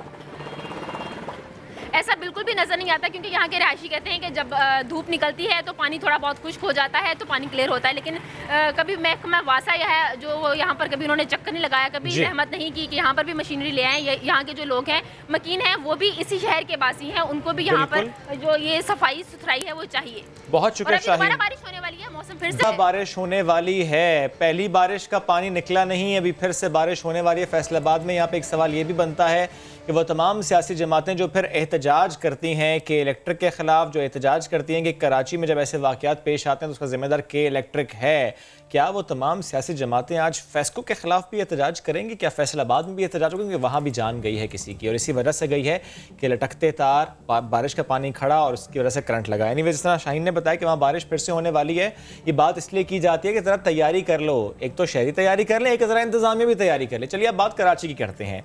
कराची में एक बार फिर कहा जा रहा है कि तेज़ बारिश होगी, आज रात से पूरा वीकेंड ही कहा जा रहा है कि बारिश की पेशगोई है। DG मेट अब्दुल क़य्यूम भुट्टो के मुताबिक अर्बन फ्लडिंग के खदशात हैं। इस मौसम से मुतालिक मजीद बात करेंगे। जवाद मेमन ने हमें ज्वाइन किया। जवाद भाई गुड मॉर्निंग कहेंगे आपको। कितनी बारिश होगी कराची में अब? शेख देखें, ये सिलसिला जो है आज शाम या रात से जो है शुरू होगा, तकरीबन 3 से 4 दिन कंटिन्यू करेगा और मिनिमम एवरेज जो कराची के अक्सर एरियाज देख सकते हैं तकरीबन 50 से 70 मिलीमीटर जो है वो इजीली देख सकते हैं। सिस्टम का नाम क्या है? ये वेस्टर्न डिस्टर्बेंस है। सिस्टम का नाम ये मानसून का ही सिस्टम है। मुझे लगा आप कहेंगे नाम में क्या रखा है। मेरा अंदाजा देखिए नाम में क्या रखा है। अच्छा चलिए, मुझे ये आपका अंदाजा बिल्कुल सही है। बस मैं स्टूडियो इनवाइट कर रही हूँ आपको, बहुत जल्द कॉफी पिलाऊंगी। ये बताएं कि ये आसपास के एरिया के बारे में भी बताएं, सिर्फ कराची नहीं, जो सिंध के दीगर हिस्से हैं उनके बारे में भी थोड़ा सा बताइए, वहाँ पर वेदर की क्या सिचुएशन रहेगी। देखिए किरण, ये जो सिस्टम है इस वक्त राजस्थान पे मौजूद है, लेकिन कल रात से जो है वो इसके काफी इफेक्ट जो है वो सिंध पे आना शुरू हो गए और तकरीबन सिंध के इलाकों में जो है वो अच्छी बारिशें नजर आ रही है। स्पेशली जो थरपारकर, नगर पारकर, मिट्टी, ये जो इस्लामपुर वगैरह के रीजन है, इन इलाकों में काफी तेज और मौसलाधार बारिश और तकरीबन 100 से 150 मिलीमीटर के आसपास जो है वो बारिश हो सकती है। ओके, जरा दोहराएंगे कराची के शहरियों के लिए, कितनी देर के लिए वो तैयार हो जाएं कि बारिश होती रहेगी और शायद लाइट भी नहीं होगी? यकीनन कराची में देखें अगेन आज रात से शाम से जो है वो चांसेस डेवलप होना शुरू हो जाएंगे। मेन डेज जो है वो 22, 23 और 24 तारीख के हैं, जबकि सिस्टम मैक्सिमम जो है वो 25 तारीख तक कंटिन्यू कर सकता है। कम से कम जो एवरेज नजर आ रही है वो 50 से 70 मिलीमीटर और कुछ एरियाज ऐसे भी हैं जो शायद जो है ट्रिपल डिजिट्स को भी टच कर दें। एक बार फिर से ट्रिपल डिजिट्स को टच करेंगे, बट उम्मीद है इस बार अर्बन फ्लडिंग, ठीक है खदशात तो मौजूद हैं, बट क्योंकि काम हुआ है और इसलिए हम उम्मीद करते हैं कि इस बार कराची में पानी उस तरीके से खड़ा नहीं होगा, सिचुएशन बेहतर रहेगी। क्योंकि हम इससे पहले बात करते लाहौर की, फैसलाबाद की, पंजाब की, तो उससे मुतालिक भी बता दें बिकॉज वहाँ पे बहुत ज़्यादा बारिश हुई है। जवाब 189 mm बारिश कल लाहौर में हो गई थी, तो अपर एरियाज में क्या सिचुएशन है? अपर एरियाज में भी देखें ये स्पेल जो है तकरीबन 1 से 2 दिन, मैक्सिमम 3 दिन तक मजीद कंटिन्यू कर सकता है, क्योंकि ये जो लो प्रेशर आ रहा है इसके इफेक्ट जो है वो साउदर्न पंजाब तक भी नजर आ रहे हैं। अगेन वहाँ पर ऊपर की साइड पर जो है एक वेस्टर्न डिस्टर्बेंस जो है वो इफेक्ट कर रहा है। तो मानसून करंट और वेस्टर्न डिस्टर्बेंस की वजह से जो है अगले 2 से 3 दिन अपर एरियाज में भी जो है वो अच्छी बारिशें नजर आ रही है, स्पेशली लाहौर और नॉर्दर्न पाकिस्तान की साइड से।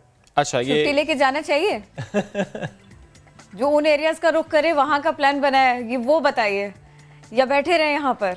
जब बारिश यहाँ पर भी आ गई है तो क्या मसला है? जाना चाहे तो जा सकते हैं यार, यहाँ पर जो बारिश आ गई है हम उसी बारिश को एंजॉय करेंगे। जवाद भाई, यहाँ का मजा अलग है, वहाँ का जो है वो बारिशों का हिसाब किताब दूसरा होता है। अच्छा, ये बात तो सही है, बहुत सारे लोग जाना चाहिए, वो हिसाब किताब वाकई दूसरा है, जिस तरह उन्होंने कहा ना 3-4 घंटे में पानी निकल जाता है। अच्छा, ये तो अपर जो बेसिकली है तो सेंट्रल रीजन ऑफ पाकिस्तान, लेकिन अब एक्चुअल अपर रीजन यानी नॉर्थ की बात कर लेते हैं, वहाँ पर क्या सिचुएशन है? अब किरण फिर उससे ना पूछेगा छुट्टी की बात, बहुत दूर जाना पड़ता है नॉर्दर्न एरियाज के लिए। प्लान तो बना सकते हैं। वहाँ भी कुछ इस तरीके से सिचुएशन है कि ये स्पेल जो है वो 1 से 2 दिन मैक्सिमम 3 दिन तक जो है वो कंटिन्यू करेगा। अच्छी तेज बारिशें नजर आ रही है स्पेशली पहाड़ी इलाकों में, और जो हमारे जो टूरिस्ट सीजन है आजकल जो है वो काफी जो है वो टूरिज्म स्टार्ट हो गया है। तो वेट वेदर है, अगले 2 से 3 दिन जो है वो बारिशें रहेंगी कराची में। ठीक, वापस आ जाए कराची फौरन से। अब बारिश के बाद ना जरा विंड की बात भी कर लेते हैं। ये हवाएं ये क्या बता रही हैं, चलती रहेंगी? हवाएं देखें अगेन जिस तरह आपको पता है कि सिस्टम आ रहा है, तो सी ब्रीज जो है वो तकरीबन कल रात से कट ऑफ हो चुकी है। आज शहर में गर्मी है शदीद, दिन चढ़ने के साथ जो है ये बढ़ेगा फील्स लाइक टेम्परेचर तकरीबन 40 से 42 डिग्री तक डिफरेंट एरियाज तक जा सकता है। ठीक, और फिर अगेन शाम से डेवलपमेंट होगी, लेकिन जब तक ये सिस्टम मौजूद है तो हवाएं नहीं चलेंगी जब तक ये सिस्टम है, तो बेहतर मौसम रहेगा। लेकिन बारिश के साथ अगर हवा चले तो क्या ही बात है, ऐसा हो जाए तो क्या ही बात है। जवाब भाई बहुत शुक्रिया, साथ आप मौसम की क्या सूरत हाल रहेगी उससे मुतालिक हम बात कर रहे थे। ब्रेक लेते हैं, वापस आते हैं, स्टे विद अस।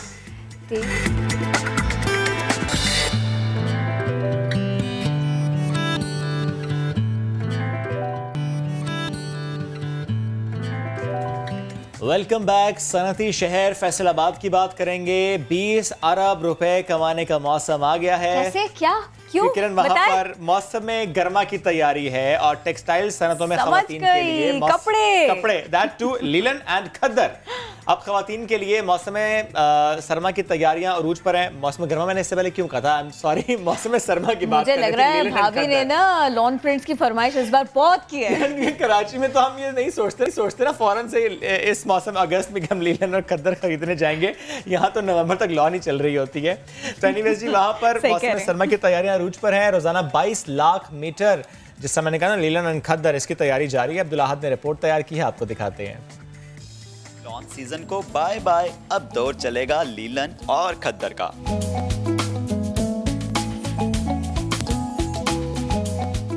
सीजन शुरू हुआ तो फैसलाबाद की टेक्सटाइल सनतों में हर माह 5 करोड़ मीटर से ज्यादा लीलन और खद्दर की तैयारी शुरू हो गई।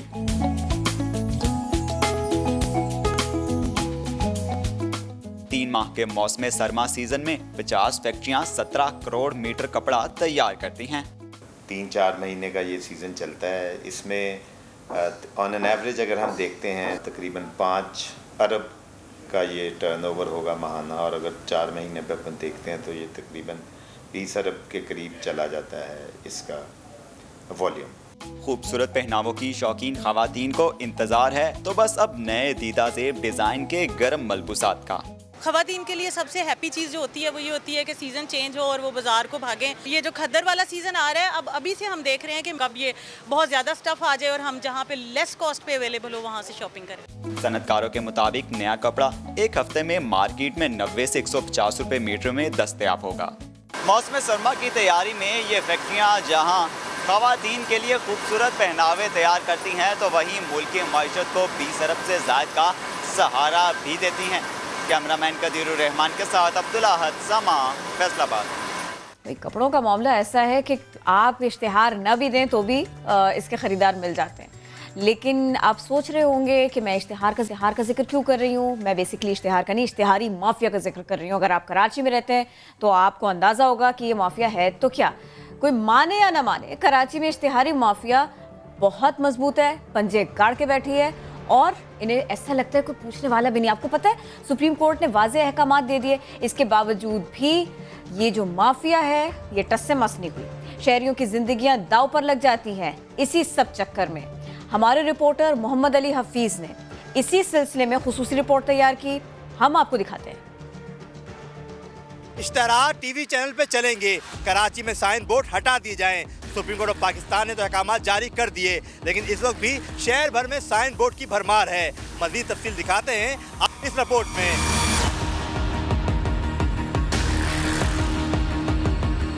हवा नहीं जा रही अंदर, धूप नहीं जा रही अंदर। हवा और धूप नहीं जाएगी तो बंदा रहेगा कैसे जिंदा। कब सूरज निकल रहा है, कब शाम ढल रही है, दिन का पता चलता है ना रात का। यही रिमार्क्स दिए थे चीफ जस्टिस ऑफ पाकिस्तान ने। मगर हाल ये है कि इश्तिहारी माफिया ने आज भी कराची में अंधी मचा रखी है। हद तो ये है कि शहर की बेशतर इमारतें बड़े बड़े साइन बोर्ड से तकरीबन ढक चुकी हैं। शहरी रोशनी और हवा को तरसते हैं, मगर लगता है कि साइन बोर्ड माफिया के सामने इंतजामिया के भी पर जलते हैं।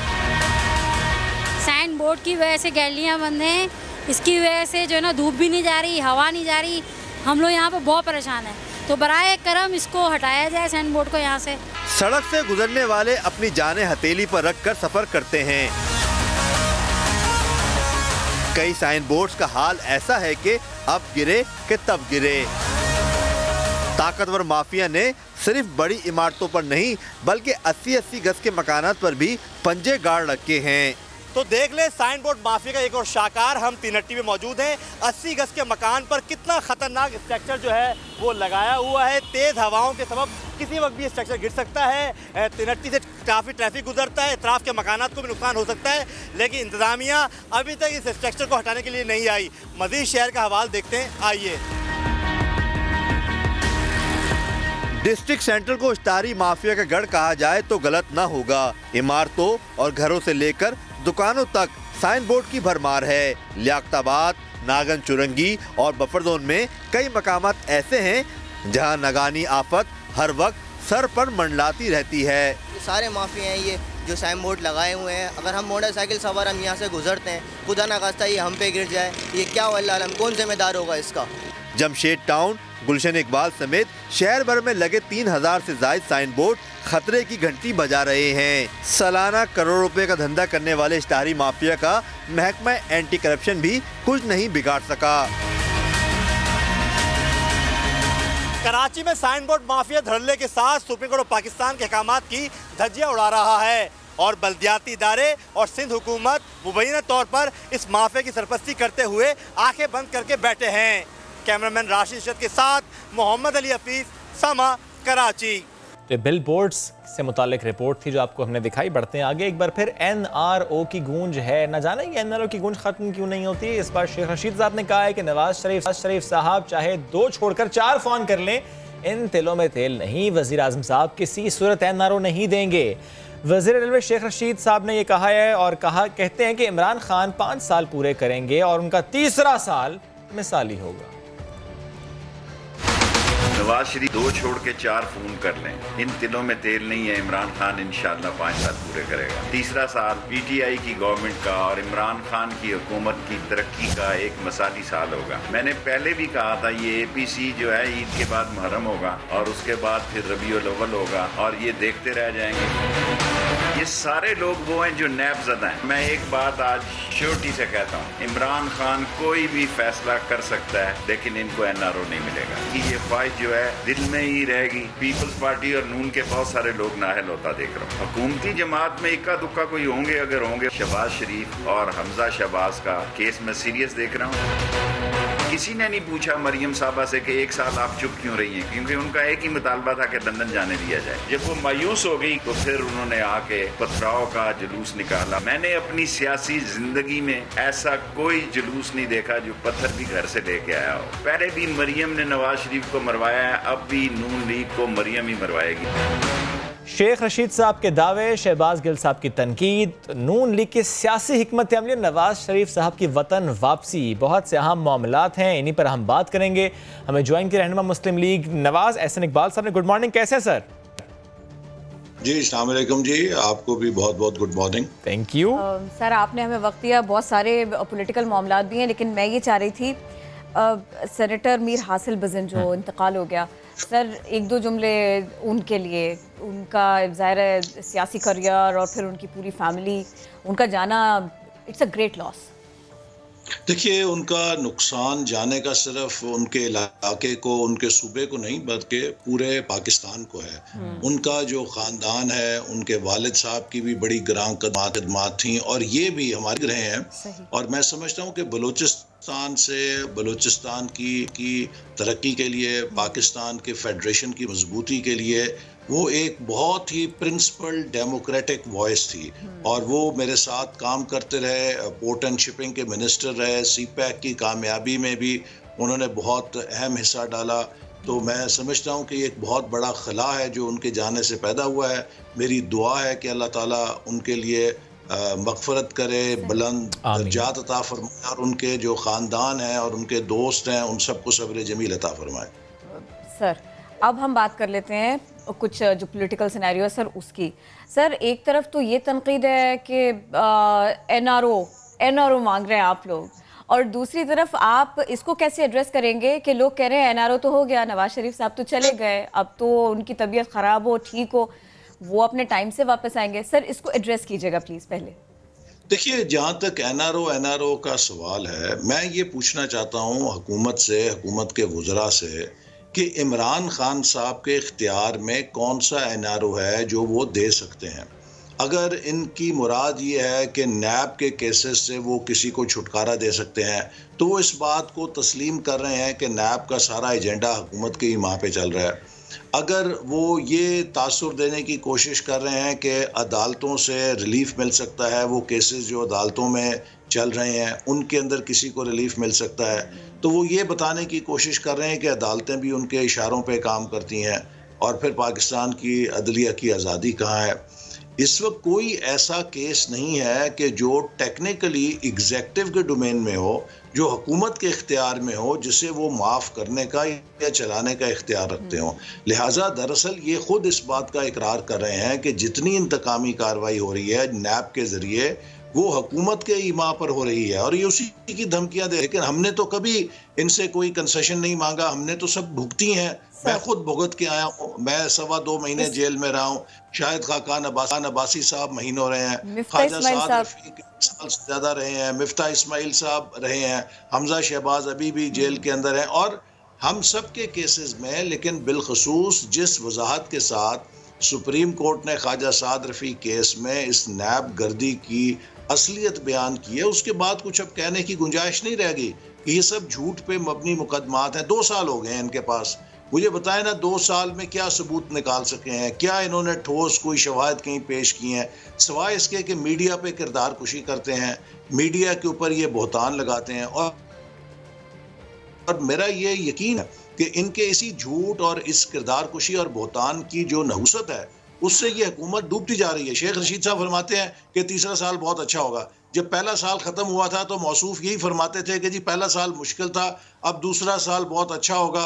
दूसरा साल पहले से भी बदतर हुआ। तो मैं आपको आज यही कहना चाहता हूं कि इनका तीसरा साल भी ऐसा ही होगा। सर कल उन्होंने कहा तीसरा साल इम्तिहान होगा और आज वो कहते हैं कि तीसरा साल मिसाली होगा। जी, तो वो ये इसी तरह ये अल्फाज के साथ खेल सकते हैं। अब शेख रशीद साहब की अपनी वजारत देख लीजिए। पाकिस्तान के तारीख में किसी वजीर के मुद्दत में 2 साल में इतने हादसे नहीं हुए जितने उनकी वजारत में हुए हैं। वो बजाय इसके कि वो अपोजिशन की फ़िक्र करें, मरियम नवाज क्या कर रही हैं, नवाज शरीफ क्या कर रहे हैं, इमरान खान गुगली मारेगा या क्या बाउंसर मारेगा, वो अपने रेलवे को ठीक करें जाके। इस हुकूमत का यही अलमिया है कि इसका हर वजीर अपने काम को छोड़ के हर काम में लात अड़ा के बैठा है और हर दूसरा काम करने के लिए तैयार है, अपना काम उसे आता है। सर ये मेरे सवाल का एक हिस्सा है। दूसरा हिस्सा है वो तनकीद जो हो रही है आप लोगों पर। लोग ये कह रहे हैं कि जी देखिए नवाज शरीफ साहब तो बाहर चले गए और मरियम नवाज साहिबा जो है ना वो बड़े लंबे अरसे तक खामोश भी रह ली, तो ये ही NRO है। ये क्यों आपके लिए कहा जा रहा है सर, इसको कैसे एड्रेस करेंगे?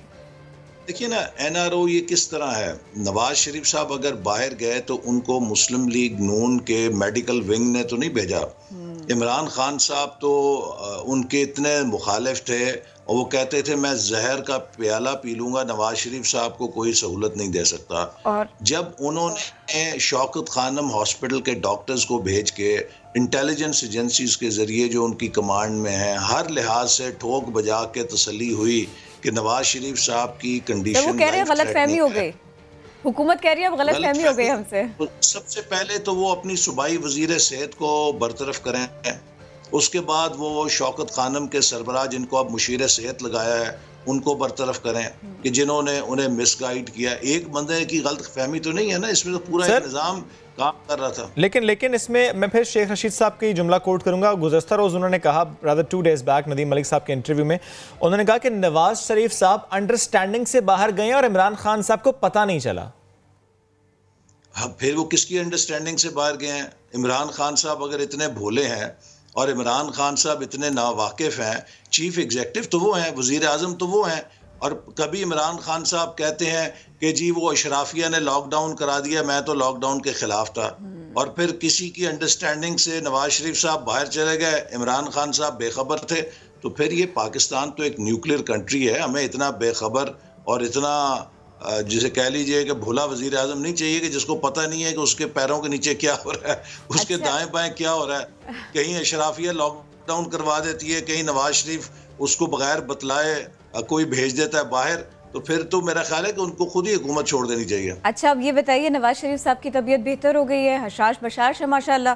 मैं ये इसलिए पूछ रही हूँ क्योंकि कल की स्टेटमेंट है जावेद लतीफ़ साहब की, वो कह रहे थे कि कोरोना नहीं होता तो नवाज शरीफ साहब तो वापस आ गए होते, इसलिए पूछ रही हूँ सर। जी देखिए, हाँ, इसलिए कि नवाज शरीफ साहब को जो प्लेटलेट्स का आर्जा लाक था वो निस्बतन वहाँ के इलाज से और दवाइयों से स्टेबल है।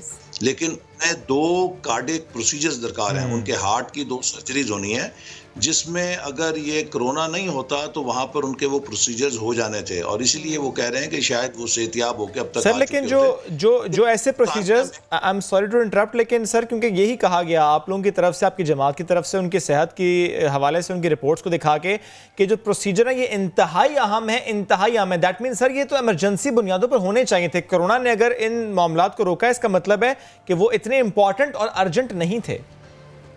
जी देखिए ना, वहाँ पर जो हॉस्पिटल्स थे उन सब के अंदर, जिस तरह हमारे यहाँ भी कोरोना के दरमियान सर्जरीज और हॉस्पिटल के जो मामूल के सरगर्मियाँ हैं उनको रोक बंद कर दिया गया। यानी ये मामूल का था है जी, यानी ये सर ये मामूल का था, ये इसकी नोयत अर्जेंट एंड इम्पोर्टेंट नहीं थी। देखिए वो ज़रूरी है और इमीडिएटली दरकार है, लेकिन डॉक्टर्स उनको मेडिसिन के ज़रिए और केयर के ज़रिए हैंडल कर रहे हैं, और वो चाहते हैं कि जो ही उनकी दोबारा सरगर्मियाँ हॉस्पिटल्स की शुरू हो, डॉक्टर्स उन्हें अपॉइंटमेंट देंगे, वो ज़रूर करा के पहले दिन आ जाएंगे। देखिए हम ये बात उस शख्स के बारे में कर रहे हैं कि जिस शख्स ने अपनी बीवी को बिस्तर मर्ग पे ये जानते हुए छोड़ के पाकिस्तान आने का इरादा किया कि मैं शायद इसकी दोबारा अब चेहरा नहीं देख सकूंगा, और वो अपनी बेटी को लेकर सीधा वतन वापस आया ताकि उसके ऊपर कोई उंगली ना उठा सके कि वो कानून से फरार इख्तियार कर रहा है। जिस शख्स ने ये मिसाल कायम की हो, उसके हवाले से इस तरह के घटिया 3rd क्लास शेख रशीद साहब और इनके हुकूमती वज़रा के जो जुमले हैं, कोई माने मेरे नज़दीक नहीं रखते कि मैं उन्हें संजीदा लूँ या उनका इवन जवाब भी दूँ। नवाज शरीफ साहब ने अपने किरदार से जो पाकिस्तान में आकर मिसाल कायम की है, वो उसका कोई मिसाल हमें नज़र नहीं आती। वो यहाँ पर बैठे रहे, 100 से ज़्यादा पेशियाँ उन्होंने भुगती। उन्हें कहा गया कि आपने हर रोज़ हाज़िरी यकीनी बनानी है, लेकिन वो अपनी बीवी के लिए 3 दिन 4 दिन उन्हें तिमारदारी करने की इजाज़त नहीं दी गई, और बिल आखिर उनको यहाँ पर ही ये इतला मिली कि उनकी अहलिया इंतकाल कर गई हैं। तो उन्होंने बहुत सब्र के साथ ये सारी आजमाइश का मुकाबला किया है, जो उनको इंतकामी तौर पे जिसका सामना करने के लिए मजबूर किया गया, जो नहायत ही घटिया और गैर इंसानी रवैये थे जिनका मुजाहरा किया गया। हमारे यहाँ मुआशरे में इस तरह के गैर इंसानी रवैयों को मुहज़्ज़ब नहीं समझा जाता। लोगों के दुख और गम को अपना दुख और गम समझा जाता है, लेकिन नवाज शरीफ साहब को इस हद तक अजियत देने के लिए इस तरह के रवैयों से गुजारा गया, लेकिन उन्होंने बड़ी हौसलामंदी के साथ इन सब चीज़ों का मुकाबला किया। ये बड़े क्राइसिस हैं कि जिनका आप तज़किरा कर रहे हैं। मैं आपसे सवाल तो मैं रहबर कमेटी और मौलाना फजलुर रहमान साहब से मुतालिक पूछना चाहती थी, लेकिन ये जो हम एक पिक्चर अभी वायरल भी हुई, लोगों ने उसके ऊपर कमेंट्स भी किए, लोगों ने नवाज शरीफ साहब की सेहत की दुआ भी की और साथ में तनकीद भी हुई। शहबाज गिल साहब ने भी बहुत तनकीद की। मैं आपसे ना इस मामले के ऊपर कमेंट लेना चाह रही थी। बहुत बड़े बड़े क्राइसिस, बड़े मामला सब अपनी जगह, लेकिन एक यूं ही रैंडम कोई पिक्चर अगर अपलोड कर दी जाए कि नवाज शरीफ साहब चाय पी रहे हैं या वो वॉक कर रहे हैं, तो मेरे ख्याल से उस पर ये रवैये नहीं होने चाहिए थे। ये बहुत सारे लोग कह रहे हैं। सर एक कमेंट इसके ऊपर कि अगर एक तस्वीर अपलोड कर दी गई है तो उसको उतना नेगेटिव ना देखा जाए, कम से कम उसको नॉर्मल सी एक रूटीन की बात थी, उसको उतना ही रहने दिया जाए। देखिए ना, ये बदकिस्मती ये है कि पीटीआई ने और इमरान खान साहब की जो एक मैं बहुत समझता हूँ कि नेगेटिव कंट्रीब्यूशन है, ही वाज अ स्पोर्ट्समैन, और वन एक्सपेक्टेड कि ये अपने फॉलोअर्स को इस तरह ट्रेन करेंगे कि उनके अंदर एक स्पोर्ट्समैनशिप होगी। लेकिन इस वक्त अगर आप सोशल मीडिया पे जाइए, जो दुनिया की गलीज़ तरीन गालियाँ इस्तेमाल करने वाला तबका है वो पीटीआई के ट्रोल्स हैं। और मैं अक्सर ये देखता हूँ कि जब ये बहुत ही कोई घटिया जुमला या गाली लिखता है तो मैं उसकी प्रोफाइल देखने की कोशिश करता हूँ कि बंदा कौन है। पता लगता है कि ये दुबई में कोई आईटी का सॉफ्टवेयर इंजीनियर है, कोई ये लंदन में बैठा हुआ कोई फाइनेंशियल एक्सपर्ट है। ये पढ़े लिखे लोग हैं जिनको इतना हेट मॉन्गर बना दिया है, उनके अंदर इतनी नफरत इंजेक्ट कर दी है। अब मैं आपको ज़ाती मिसाल देता हूँ कि मेरे ऊपर असैसिनेशन अटेम्प्ट हुई। मेरे ये अभी भी ये दायां बाजू जो है ये सीधा नहीं है, यहाँ गोली लगी। मेरी फोटोशॉप करके तस्वीर को जहाँ यहाँ मेरे बैंडेज लगी होती थी उसको लेफ्ट हैंड बना दिया और कहा देखो जी ये तो ड्रामा कर रहा है, कभी लेफ्ट हैंड पे बैंडेज होती है, कभी राइट हैंड पे बैंडेज होती है। ये इस किस्म के जो नफरत तमेज रवैये हैं ये हमारी सियासत में अच्छे नहीं हैं। हम इख्तिलाफ कर सकते हमारे इख्तिलाफात हो सकते हैं, लेकिन end of the day we are all Pakistanis. हम सब पाकिस्तान के वेल विशर हैं। सर अगर ये रवैया समझा जाए, ये जो आपने कहा ना, हम सब पाकिस्तान के वेल विशर हैं, सर इससे मुझे आप ही की ट्वीट एक याद आ गई। सर इतनी पुरानी ट्वीट भी नहीं है, आपने कश्मीर से मुतालिक ट्वीट की कि पाकिस्तान तहरीक इंसाफ की हुकूमत ने कश्मीर को बेचा। सर हम तो कश्मीर के मामले पर एक पेज पर हैं, यही सुनते हैं, तमाम सियासी जमातें एक पेज पर आएँ। सर कश्मीर के मामले पर यह बात करना, सर ये दुरुस्त बात तो नहीं थी, ये दुरुस्त इसकी आपने अच्छा किया सवाल कर दिया, और ये वो मसला है कि जो मेरे दिल के बहुत करीब है। देखिए, सबके दिल के करीब है। मैं वो मनाजिर नहीं भूल सकता कि कश्मीर के नौजवान सीने पे पाकिस्तान का परचम लपेट के भारतीय सिक्योरिटी फोर्सेस को कहते हैं कि हमने सीने पे गोली खानी है पाकिस्तानी परचम को लपेट कर। मेरे सामने वो नज़ारा भी है कि एक नौजवान को आनी मुक्कों से मारा जा रहा था, उसके चेहरे से फौलाद का, उसके चेहरे से लहू का फवारा फूट रहा था, और उसको वो कह रहे थे बोलो पाकिस्तान मुर्दाबाद। वो मुक्का खाता था, फिर कहता था पाकिस्तान जिंदाबाद। देखिए, उनकी बड़ी कमिटमेंट थी हमारे साथ। 72 साल में भारत को ये जुर्रत नहीं हुई थी, चाहे यहाँ पे मजबूत हुकूमत हो, चाहे कमजोर हुकूमत हो, चाहे जमहूरी हुकूमत हो, चाहे मार्शल लॉ की हुकूमत हो, भारत ने कभी रेड लाइन क्रॉस नहीं की थी कश्मीर के ऊपर कि वो कश्मीर को एनेक्स कर जाए, उसका डिकार भी ना मरे। लेकिन आपने देखा कि इस हुकूमत के दौर में ना सिर्फ भारत ने कश्मीर को एनेक्स किया, बल्कि वहाँ पे बदतरीन ब्लैकआउट किया, बदतरीन कर्फ्यू इम्पोज किया। 1 साल तक हम इतने बेबसी से तमाशाई बन के ये देखते रहे तमाशा कि ना हम इस्लामी ममालिक के सरबराह इजलास बुला सके, ना वज़ीर ख़ारजा का इजलास बुला सके, ना हम सिक्योरिटी काउंसिल के जरिए भारत पे ये दबाव। आपको लगता है मजीद एनर्जी के साथ में और मजीद फोकस होकर इसके ऊपर बात करनी चाहिए थी हुकूमत को? सर उल्टा भारत को बिला मुकाबला सिक्योरिटी काउंसिल का मेंबर बनवा दिया, और ये तक एहतजाज नहीं किया भाई वो सिक्योरिटी काउंसिल कैसी है कि जो एक रियासत उसकी अपनी करारदाद की खिलाफ वर्जी कर रही है, धज्जियां बखेर रही है, आप उसको कैसे मेंबर बना रहे हैं अपने फोरम का? फिर तो सिक्योरिटी काउंसिल के किसी फैसले की कोई हैसियत नहीं रह जाती। तो इसलिए मैं समझता हूं कि इस हुकूमत ने किसी सतह पे कोई या तो अंडरस्टैंडिंग की है, या सौदा किया है, या फिर बहुत बड़ा एलिगेशन है सर। जी, मैं कन्विंस्ड हूं भारत ने वो काम कर दिया है जो 72 साल में उसे करने की जुर्रत नहीं होती। कौम ये सवाल करेगी कि ये सकूत कश्मीर का जिम्मेदार कौन है? क्या अगर ये सौदा नहीं है तो फिर अगर ये कमजोरी है तो इस कमजोरी का जिम्मेदार कौन है?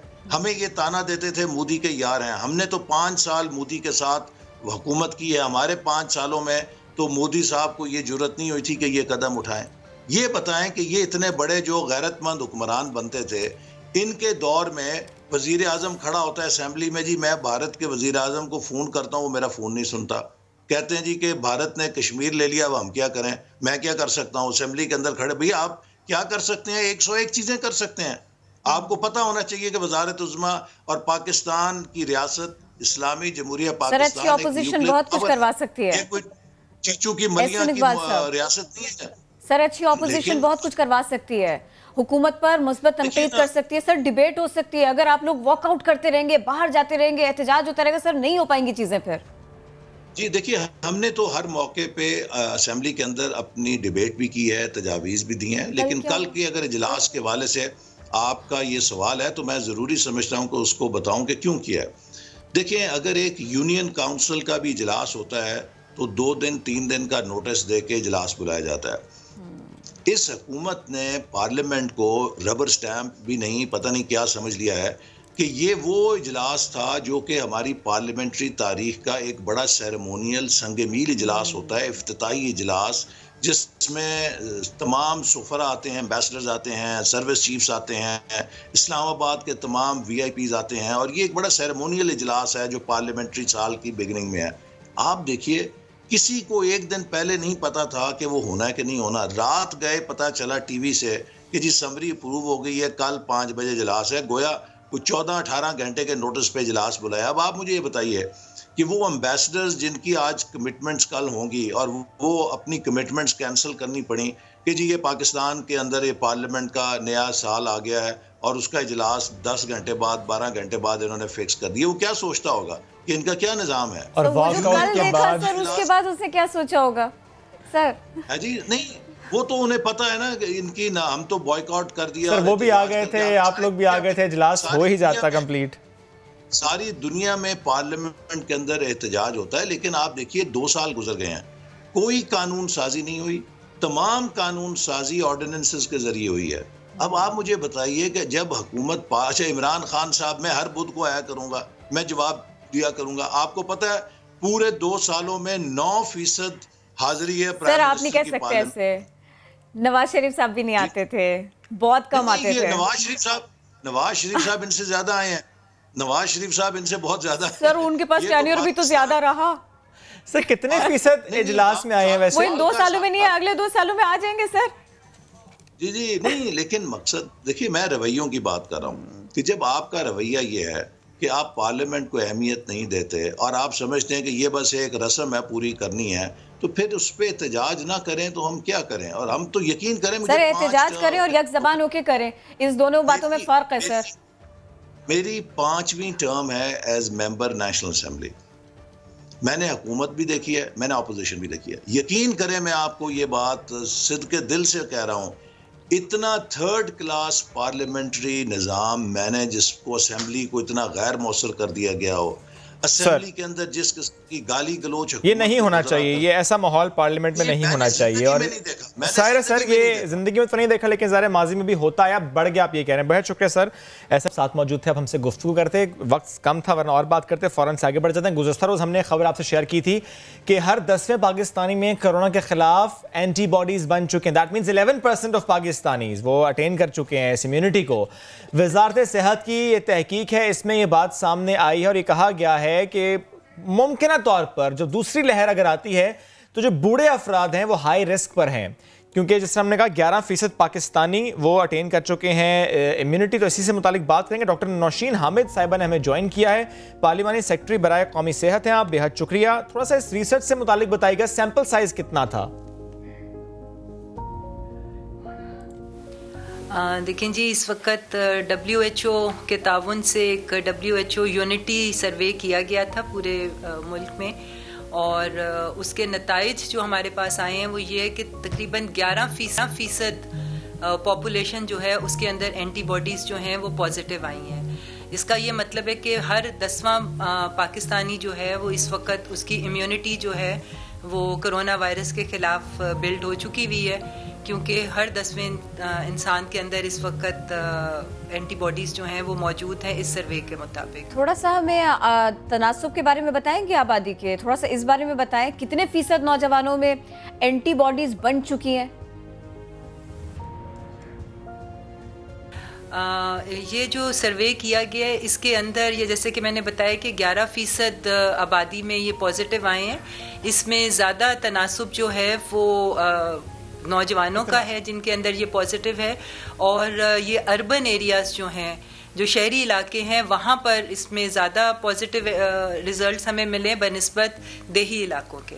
ओके चलिए, यानी अभी ये सामने नहीं आया कि कितने % जो नौजवान हैं वो अटेन कर चुके हैं, बट ज़ाहिर है क्योंकि हमारी आबादी में नौजवान ज़्यादा हैं तो इसीलिए कहा जा रहा है कि ज़्यादातर नौजवानों में इम्यूनिटी आ चुकी है। अब मुझे थोड़ा सा बताइएगा कि इन हालात को देखते हुए जो इकदाम पाकिस्तान ने किए हैं, फेडरल गवर्नमेंट ने किए हैं, प्रोविंशियल गवर्नमेंट्स ने किए हैं, कितने % चांसेस हैं दूसरी लहर आ सकती है? बिकॉज बलूचिस्तान में हमने देखा बढ़ रहा है, पंजाब में देखा बढ़ रहा है, क्या आपकी इस हवाले से एग्जाम? देखिए जी, जिस तरह बाकी सारी दुनिया में हमने ये देखा है कि एक दूसरी लहर जो है वो तकरीबन बेशतर ममालिक जो हैं उन्होंने एक दूसरी लहर का सामना किया है, उसके तनाजुर में ये सोचा जा रहा है कि शायद पाकिस्तान में भी एक दूसरी लहर जो है वो मुतवक्के है। मगर सबसे पहले तो मैं ये समझती हूँ कि पहले भी जो अंदाजे लगाए गए थे पाकिस्तान में कि केसेस की जितनी तादाद होगी उसके मुकाबले में अल्लाह ताला के करम से बहुत कम केसेस हुए हैं। इसी तरह में ये दूसरी लहर के बारे में भी ये अंदाजे हैं, तो मैं ये समझती हूँ कि अगर लोग अपनी एहतियाती तदाबीर जिस तरह से वो कर रहे हैं, क्योंकि इस सर्वे जो सर्वे किया गया है इसके अंदर ये भी क्वेश्चन पूछा गया था तो हमें ये पता चला कि तकरीबन 60% लोग जो हैं वो मास्क इस्तेमाल करते रहे हैं और वो हैंड वॉशिंग टेक्निक्स जो हैं, जो हाथ बार बार धोने की प्रैक्टिस को भी उन्होंने अपनाया हुआ था। अगर इसी तरह से हम लोग ये हिफाजती तदाबीर रखेंगे और अपनी एहतियात, सोशल डिस्टेंसिंग और ये सारी चीज़ें करेंगे तो हम इस दूसरी लहर से बच सकते हैं। हुकूमत का जहाँ तक है वो ज़ाहिर है, आपको पता है NCOC जो है वो डेली उनकी मीटिंग होती है और डेली सिचुएशन को असेस किया जाता है और डेली ही स्ट्रेटजी बनाई जाती है।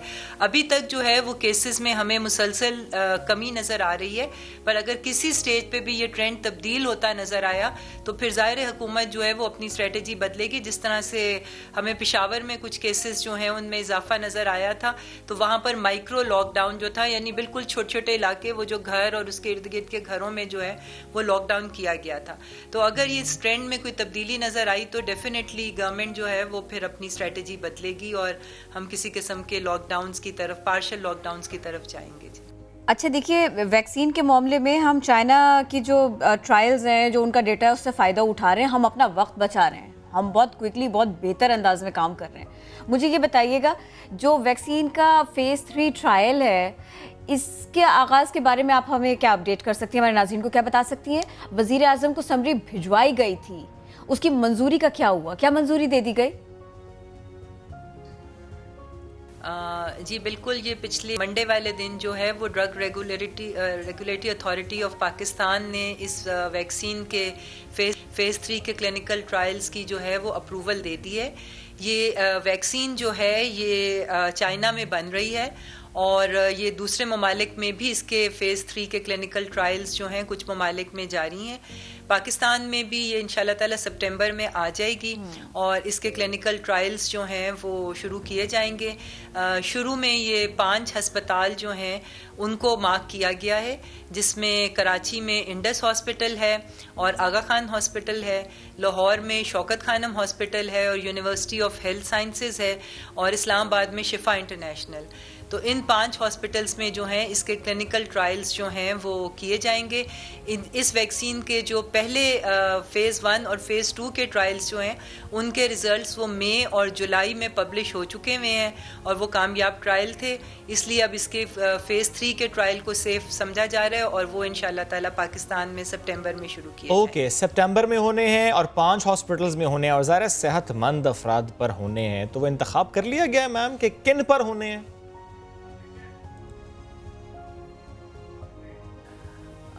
जी तकरीबन 8000 वॉलंटियर्स जो हैं वो इसके क्लिनिकल ट्रायल्स के लिए जो हैं वो मुंतखब किए जा रहे हैं और हॉस्पिटल्स में इसकी ट्रेनिंग शुरू हो चुकी हुई है कि जिन लोगों ने ये वैक्सीन लगानी है तो इसकी तैयारियां जो हैं वो पूरी तरह से, इसको जब ये सितंबर में यहाँ पहुँचेगी उसके लिए जो कोल्ड स्टोरेज वगैरह सारी इस वक्त पूरी तरह से तैयारी है और ये national institute of health NIH जो है ये उसके अंडर सुपरविजन जो है ये तमाम तैयारियां जो हैं वो जारी हैं और वॉलंटियर्स होंगे इसके लिए जो कि जिनके ऊपर ये वैक्सीन लगाई जाएगी। अच्छा ये बताइएगा, पाकिस्तान में जिस चीनी कंपनी की जो वैक्सीन है उसका ट्रायल हो रहा है, उसका पाकिस्तान से पहले किन ममालिक में फेज़ 3 टेस्ट हो चुका है? क्योंकि हमारे यहाँ तो म्यूटेशंस भी हैं, इसीलिए ये इंपॉर्टेंट है जानना।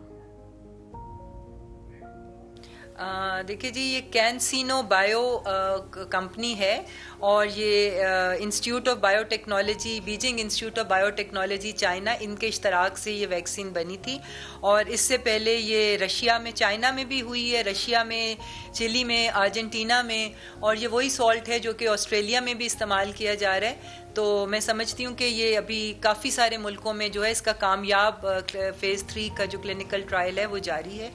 तो इंशाल्लाह ताला पाकिस्तान में भी हम उम्मीद करते हैं कि हमें इसके अच्छे रिजल्ट्स मिलेंगे। ओके, अभी जिस तरह आपने पहले बताया कि तकरीबन 8000 अफराद जिन पर टेस्ट होना है और वो इंतखाब किया जा रहा है, प्रोसेस क्या है?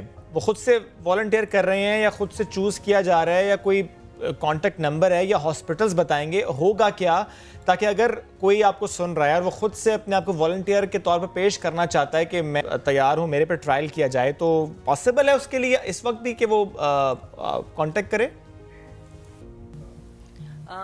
देखें जी, ये वॉलंटियर्स का ही ग्रुप होगा और जाहिर है कि उनकी कुछ इसके लिए कुछ क्राइटेरियाज होंगे, एज के, उनकी जनरल हेल्थ के, तो वो सारे क्राइटेरियाज जो हैं वो NIH डिटर्मिन करेगा और फिर वो सिलेक्शन होगी और ये बिल्कुल वॉलंटियर्स होंगे।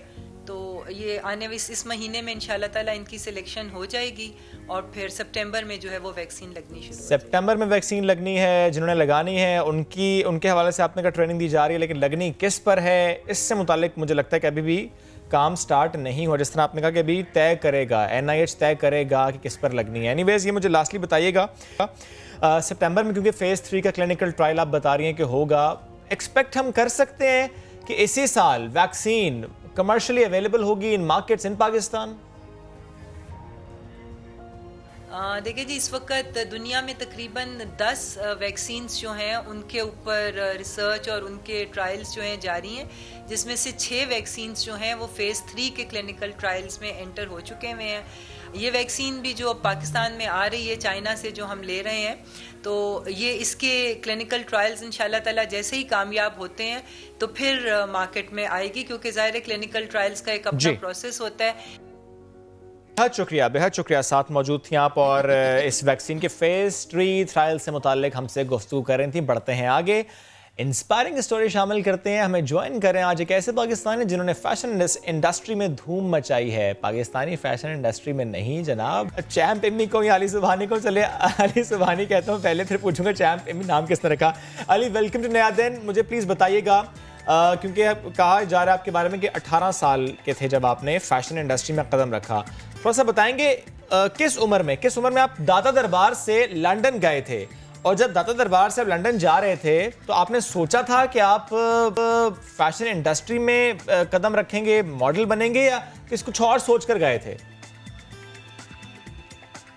जी अस्सलाम वालेकुम। सबसे पहले बहुत बहुत शुक्रिया आपका कि आपने मुझे अपने शो पे आने का मौका दिया। बहुत मशकूर हूँ मैं कि आपके शो पे मैं आया, और बस यही कहना चाहूँगा सारे लोगों का, सारी आवाम का, सारे पाकिस्तानियों का कि बहुत बहुत शुक्रिया जो मुझे प्यार दे रहे हैं और जो मुझे आप लोगों की तरफ से हिम्मत और हौसला मिल रहा है। उसके अलावा मैं जब 18 साल का था तो मैं UK आया था। आईकॉम के एग्ज़ाम्स का रिज़ल्ट आया था, तो मैं जैसे एग्ज़ाम्स का रिज़ल्ट आया तो मैं UK आ गया पढ़ने के लिए। तो मैं पहले एडमिनिस्ट्रेटिव मैनेजमेंट का डिप्लोमा करने आया था, और फिर क्या नाम लेते हैं, उसी दौरान मैं स्काउट हो गया था एक जगह से, और कभी नहीं सोचा था कि कि हो सकेगा कि मैं भी दुनिया के कुछ मॉडल्स में से शुमार होऊंगा जिनको लोग दुनिया में जानेंगे और कि पहचानेंगे कि यार ये लड़का कौन है। और स्पेशली क्योंकि हम पाकिस्तानी हैं तो उसके लिए पाकिस्तानी होने के नाते बहुत ज़्यादा खुशी होती है कि जब भी फैशन इंडस्ट्री में मॉडल्स की बात होती है तो हमें भी कोई रिप्रेजेंटेशन मिलती है वहाँ पर, और बहुत खुशी की बात है। और कभी नहीं सोचा था कि ये मेरे साथ हो सकता है, लेकिन अल्लाह ताला ने इस चीज़ के लिए नवाजा, तो बहुत बहुत शुक्रिया अल्लाह ताला का और मेरे माँ बाप का जिन्होंने मुझे सपोर्ट किया through out this journey. Support तो है, अब तो है। ये बताइए अब तक का सफ़र आपका कैसा रहा, इब्तिदा कैसे हुई थी, थोड़ा सा ना शेयर तो करें आप, इतना पूरी बात तो हमें बताएं ना। स्ट्रगल कितनी करनी पड़ी आपको, क्योंकि स्ट्रगल बिना सपोर्ट के नहीं होता, तो मैं स्ट्रगल के बारे में पहले जानना चाह रही हूँ। अब तक का सफ़र तो बहुत अच्छा रहा है, जिसमें मैं ये कह सकता हूँ कि बहुत ज़्यादा मुश्किलात का भी सामना करना पड़ा था। उसके बावजूद मेहनत से कभी दरगुजर नहीं किया, और यही सोचा कि मेहनत करूँगा तो कामयाब होऊंगा। और आगाज़ मेरा जो हुआ था वो UK में हुआ था एजेंसी के थ्रू, जिन्होंने मुझे तो मेरी पहली ब्रेक दी थी, जिन्होंने मुझे में कास्ट किया था और मुझे मौका दिया था कि मैं कुछ कर सकूं, क्योंकि मैं डिफरेंट लगता था बाकी मॉडल्स की निस्बत, क्योंकि ज़्यादातर लोग ज़्यादा स्किन गोरे थे और यहाँ काले थे। लेकिन हाँ, इसी वजह से जो था मेरा स्ट्रगल थोड़ी सी ज़्यादा थी, क्योंकि मैं डिफरेंट था, ब्राउन स्किन थी। लेकिन उसके बावजूद मैंने कभी हिम्मत नहीं हारी और बहुत स्ट्रगल का मौका, बहुत स्ट्रगल की मैंने, और बहुत स्ट्रगल करके इस मकाम तक पहुंचा हूं कि आज आपके साथ बैठा हुआ हूं और ये इस टॉपिक पे बात कर रहा हूं। ग्रेट। और अब जिस तरह कहा जा रहा है कि फ्रॉम मॉडलिंग टू एक्टिंग, तो अब एक्टिंग हमें आप करते दिखाई देंगे। किस फिल्म में आ रहे हैं आप, किस बरतानवी फिल्म में? कौन से प्रोजेक्ट्स हैं जिन पर आप काम कर रहे हैं या आपने भी साइन किए हैं? हाँ जी बिल्कुल, अभी मैं काम कर रहा हूँ एक मूवी पे, रोज़ एंड केटी के नाम से आ रही है, और वो जो है फिल्म रियलिटी बेस है और उस पर भी काम चल रहा है। और उसके अलावा भी मैंने 2-3 मूवीज़ आगे से इंशाल्लाह साइन की हुई हैं जिनकी अभी प्रोडक्शन स्टार्ट नहीं हुई है, लेकिन इंशाल्लाह बिकॉज ऑफ द कोविड-19 वो थोड़ी सी डिले हो गई हैं, तो इंशाल्लाह ताला वो भी आगे प्रोजेक्ट्स में हैं जो कि मैं अभी नाम नहीं बता सकता ड्यू टू द कॉन्ट्रैक्ट, लेकिन इंशाल्लाह आगे यही उम्मीद है कि एक्टिंग में ज़्यादा आऊँ और इंशाल्लाह बरतानिया में जो भी जिस तरह की एक्टिंग कर सकता हूँ वो करूँ और पाकिस्तानियों का नाम पूरी दुनिया में इंशाल्लाह रोशन करूँ। अच्छा चलिए, अब मुझे बताइए, जब आप पाकिस्तान आते हैं तो फिर आपके फैमिली, आपके फ्रेंड्स, अब वो आपको किस नाम से पुकारते हैं? क्योंकि कल तक तो जो अली सुबहानी था, अब तो उसको दुनिया चैम्पियन के नाम से जानती है।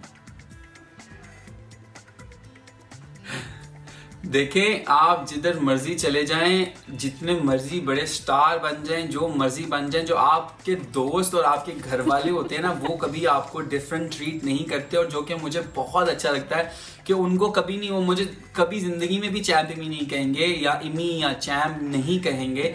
मैं जो है वो दोस्तों के लिए सुबहानी हूँ और घर वालों के लिए अली बाबा हूँ। और अभी भी जब भी बात होती है घर वालों से या जब भी कनेक्शन होता है, कभी भी पाकिस्तान जाता हूँ, घर में रहता हूँ, तो अली बाबा के नाम से ही बुलाया जाता है मुझे। और जो दोस्त है मेरे, वो मेरे अभी तक स्कूल के ही दोस्त हैं पुराने, और वो जो है वो मुझे सुबहानी के नाम से जानते हैं और वो मुझे सुबहानी कह के बुलाते हैं। और आपको पता है कि आपको कभी नहीं बदलना चाहिए, कि जितने मर्जी बड़े बन जाएं और जितने मर्जी आपको दर्जात मिल जाए, लेकिन आप जो हो ना वो अपनी जो वो कहते हैं ना कि रियलिटी को कभी ना भूलें। तो इसलिए मैं जिधर मर्जी चला जाऊं तो सबके लिए मोहम्मद अली सुबहानी ही रहूंगा। Mohammad Ali Subhani, thank you so very much, आपने हमको वक्त दिया। और वाकई अच्छे सच्चे इंसान की तो यही पहचान है कि उसको कितनी तरक्की मिले, उसको कितनी मुश्किल, कितनी दिक्कत उठानी पड़े, उसका रवैया एक सा रहता है सबके साथ। अच्छा, ये बहुत अच्छी बात है, बहुत अच्छी बात है। एक अच्छी बात और इस शो में होती है, छोटी छोटी ब्रेक हमें मिल जाती है, कभी कभी ब्रेक लेते हैं।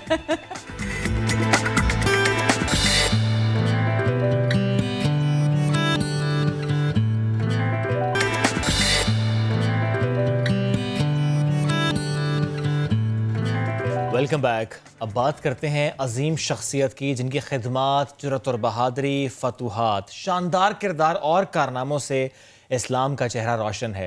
हम बात कर रहे हैं खलीफा दौम हज़रत उमर फ़ारूक रज़ी अल्लाह अन्हु की। आप रज़ी अल्लाह अन्हु का नाम उमर बिन ख़त्ताब, लक़ब फ़ारूक और कुनियत अबू हफ्स है। आप रज़ी अल्लाह अन्हु का सिलसिला नस्ब 9वीं पुश्त में हुज़ूर नबी अकरम सल्लल्लाहु अलैहि वसल्लम से जा मिलता है। नबी अकरम सल्लल्लाहु अलैहि वसल्लम और हज़रत अबू बकर सिद्दीक़ रज़ी अल्लाह अन्हु के बाद आप रज़ी अल्लाह अन्हु का रुतबा सबसे बुलंद है। तिरमिज़ी शरीफ के मुताबिक आप रज़ी अल्लाह अन्हु के बारे में रसूल अकरम सल्लल्लाहु अलैहि वसल्लम ने फरमाया कि अगर उनके बाद कोई नबी होता तो वो उमर होता। आपके दौरे खिलाफत में इस्लामी सल्तनत की हदूद 22 लाख मुरब्बा मील तक फैली हुई थीं। आपके अंदाज़े हुक्मरानी को देख कर एक गैर मुस्लिम ये कहने पर मजबूर हुआ कि अगर उमर को 10 साल खिलाफत के और मिलते तो दुनिया से कुफ्र का नामो निशान मिट जाता। 27 ज़ुल्हज सन 23 हिजरी को हज़रत उमर रज़ी अल्लाह अन्हु नमाज फ़जर की इमामत कर रहे थे कि अबू लुलु फ़िरोज़ नामी मजूसी ने आपको जहर आलूद खंजर से ज़ख्मी किया। हज़रत उमर रज़ी अल्लाह अन्हु 3 दिन मौत व ज़ीस्त की कशमकश में मुब्तला रहने के बाद यकम मुहर्रम 24 हिजरी को शहीद हुए। आप रोज़ा रसूल सल्लल्लाहु अलैहि वसल्लम में आ हज़रत सल्लल्लाहु अलैहि वसल्लम के पहलू मुबारक में दफन हैं। हज़रत उमर फ़ारूक रज़ी अल्लाह अन्हु की ज़िंदगी से मुताल्लिक़ आज हम मज़ीद बात करेंगे, क्योंकि उनके बारे में तो ये भी कहा जाता है कि जहाँ से वो गुज़रते थे वहाँ से शैतान नहीं गुज़रता था, डर के नहीं गुज़रता था। मज़हबी स्कॉलर अल्लामा ताहिर अशरफ़ी साहब ने हमें ज्वाइन किया। अल्लामा साहब, बहुत शुक्रिया आपके वक्त का। यौम शहादत है आज हज़रत उमर का, उनका तर्ज़ हुक्मरानी उसकी बात भी हम करते हैं, लेकिन मैं चाहता हूँ आप उनकी ज़िंदगी पर रोशनी डालिए। उनका जो ताल्लुक़ था हुज़ूर सल्लल्लाहु अलैहि वसल्लम से, उससे मुताल्लिक़ भी प्लीज़ शेयर कीजिए। बिस्मिल्लाहिर्रहमानिर्रहीम, अल्हम्दुलिल्लाहि रब्बिल आलमीन वस्सलातु वस्सलामु अला खातिमिल मुरसलीन व अला आलिहि व अस्हाबिहि अजमाइन। सबसे पहले तो एक नया हमारा हिजरी साल, इस्लामी साल शुरू हुआ है।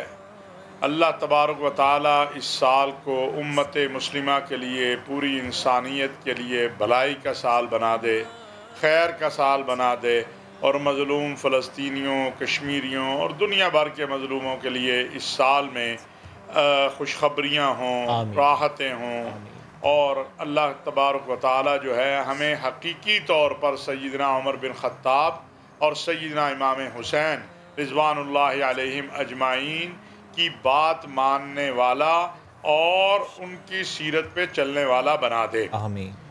जहाँ तक बात है सय्यदना उमर बिन ख़त्ताब की, तो हम कौन होते हैं उन्हें खराज तासीन पेश करने वाले। बिल्कुल। हमारे तो टूटे फूटे अल्फाज अगर उनके नजराना अक़ीदत के तौर पे अल्लाह के दरबार में और उनकी खिदमत में कबूल हो जाएं तो हमारी दुनिया भी संवर जाएगी, आखिरत भी संवर जाएगी।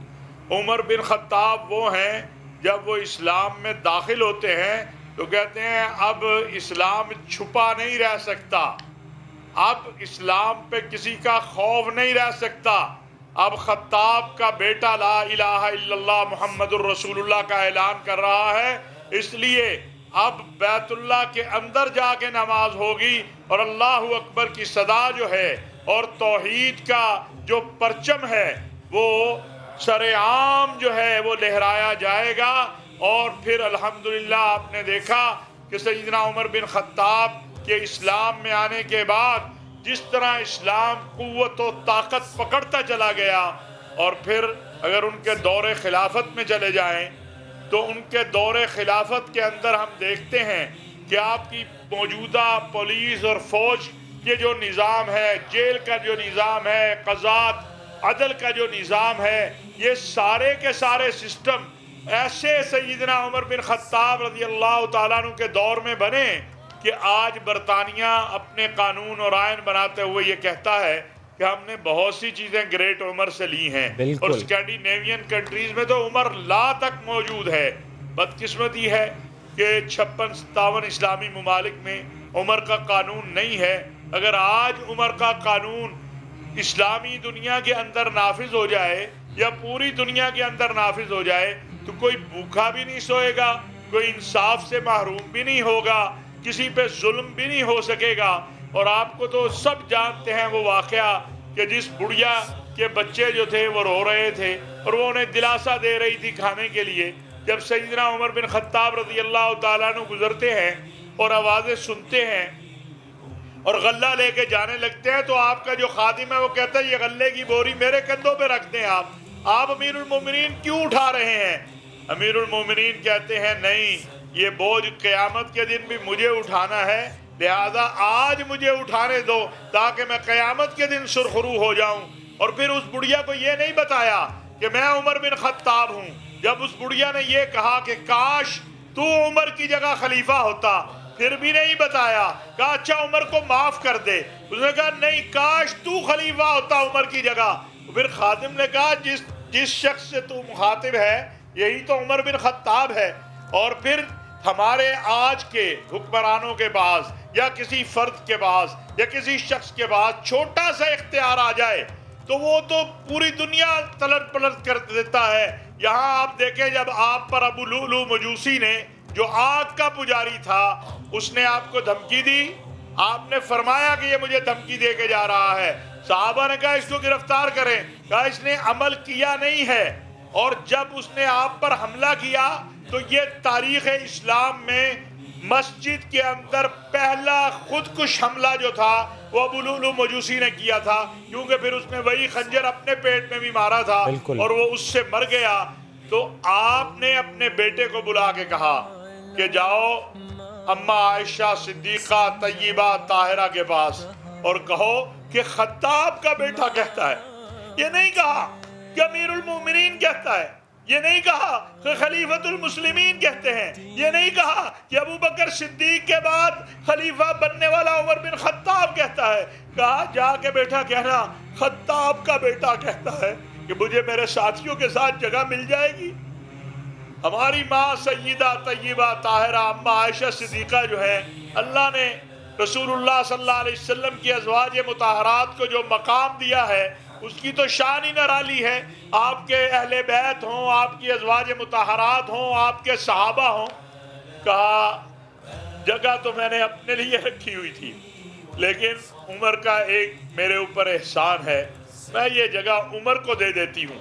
अब यहाँ ये देखें इजाजत मिल गई है, फिर क्या वसीयत की? कहा देखो बेटा, मुमकिन है कि सय्यदा तय्यबा ताहिरा अम्मा आयशा सिद्दीका रज़ी अल्लाह तआला अन्हा ने, मैं जिंदा हूँ, मेरी हया में, मेरी शर्म में, मेरे ताल्लुक में अमीरुल मोमिनीन की वजह से जगह की इजाज़त दे दी हो, जब मैं इस दुनिया से चला जाऊं तो मेरा जनाजा जाके रखना, दरवाज़ा खटखटाना, अगर दरवाज़ा खुल जाए तो मुझे रसूलुल्लाह सल्लल्लाहु अलैहि वसल्लम के पहलू में दफन कर देना, और अगर ना खुले तो बकी में दफन कर देना। और वहाँ भी हमारी माँ थी, उसने पहले ही दरवाजे खोल दिए, और आज वो उमर बिन खत्ताब जो हैं वो रसूलुल्लाह सल्लल्लाहु अलैहि वसल्लम के रोज़ाए अतहर में रसूलुल्लाह सल्लल्लाहु अलैहि वसल्लम के साथी सानी यसनैन इज़ हुमा फिल गार, सय्यदना अबू बकर सिद्दीक जो आपके यारे गार भी हैं और यारे मज़ार भी हैं, और सय्यदना उमर बिन खत्ताब जो हैं आज वहाँ रसूलुल्लाह सल्लल्लाहु अलैहि वसल्लम के रोज़ाए अतहर पे आपके साथ जो हैं वो वहाँ रोज़े में मौजूद हैं, और आपके पहलू में आपको ये रुतबा है, किया गया है, ये रुतबा है, ये मकाम है, ये रुतबा है, ये मकाम। बिल्कुल अलामा साहब, बिल्कुल आप उनके दौर की बात कर, आप ज़ाहिर जिस तरह से उनका तर्ज़ हुक्मरानी, जिस तरह से उनका तर्ज़ ज़िंदगी, और उसके बाद जब शहीद हुए तो क्या मकाम मिला कि हुज़ूर सल्लल्लाहु अलैहि वसल्लम के पहलू में दफन। अल्लामा ताहिर अशरफी साहब बेहद शुक्रिया। वक्त हो गया ख़त्म, आपसे करेंगे मुलाकात मंडे को। अपना बहुत सा ख्याल रखिए। अल्लाह हाफ़िज़।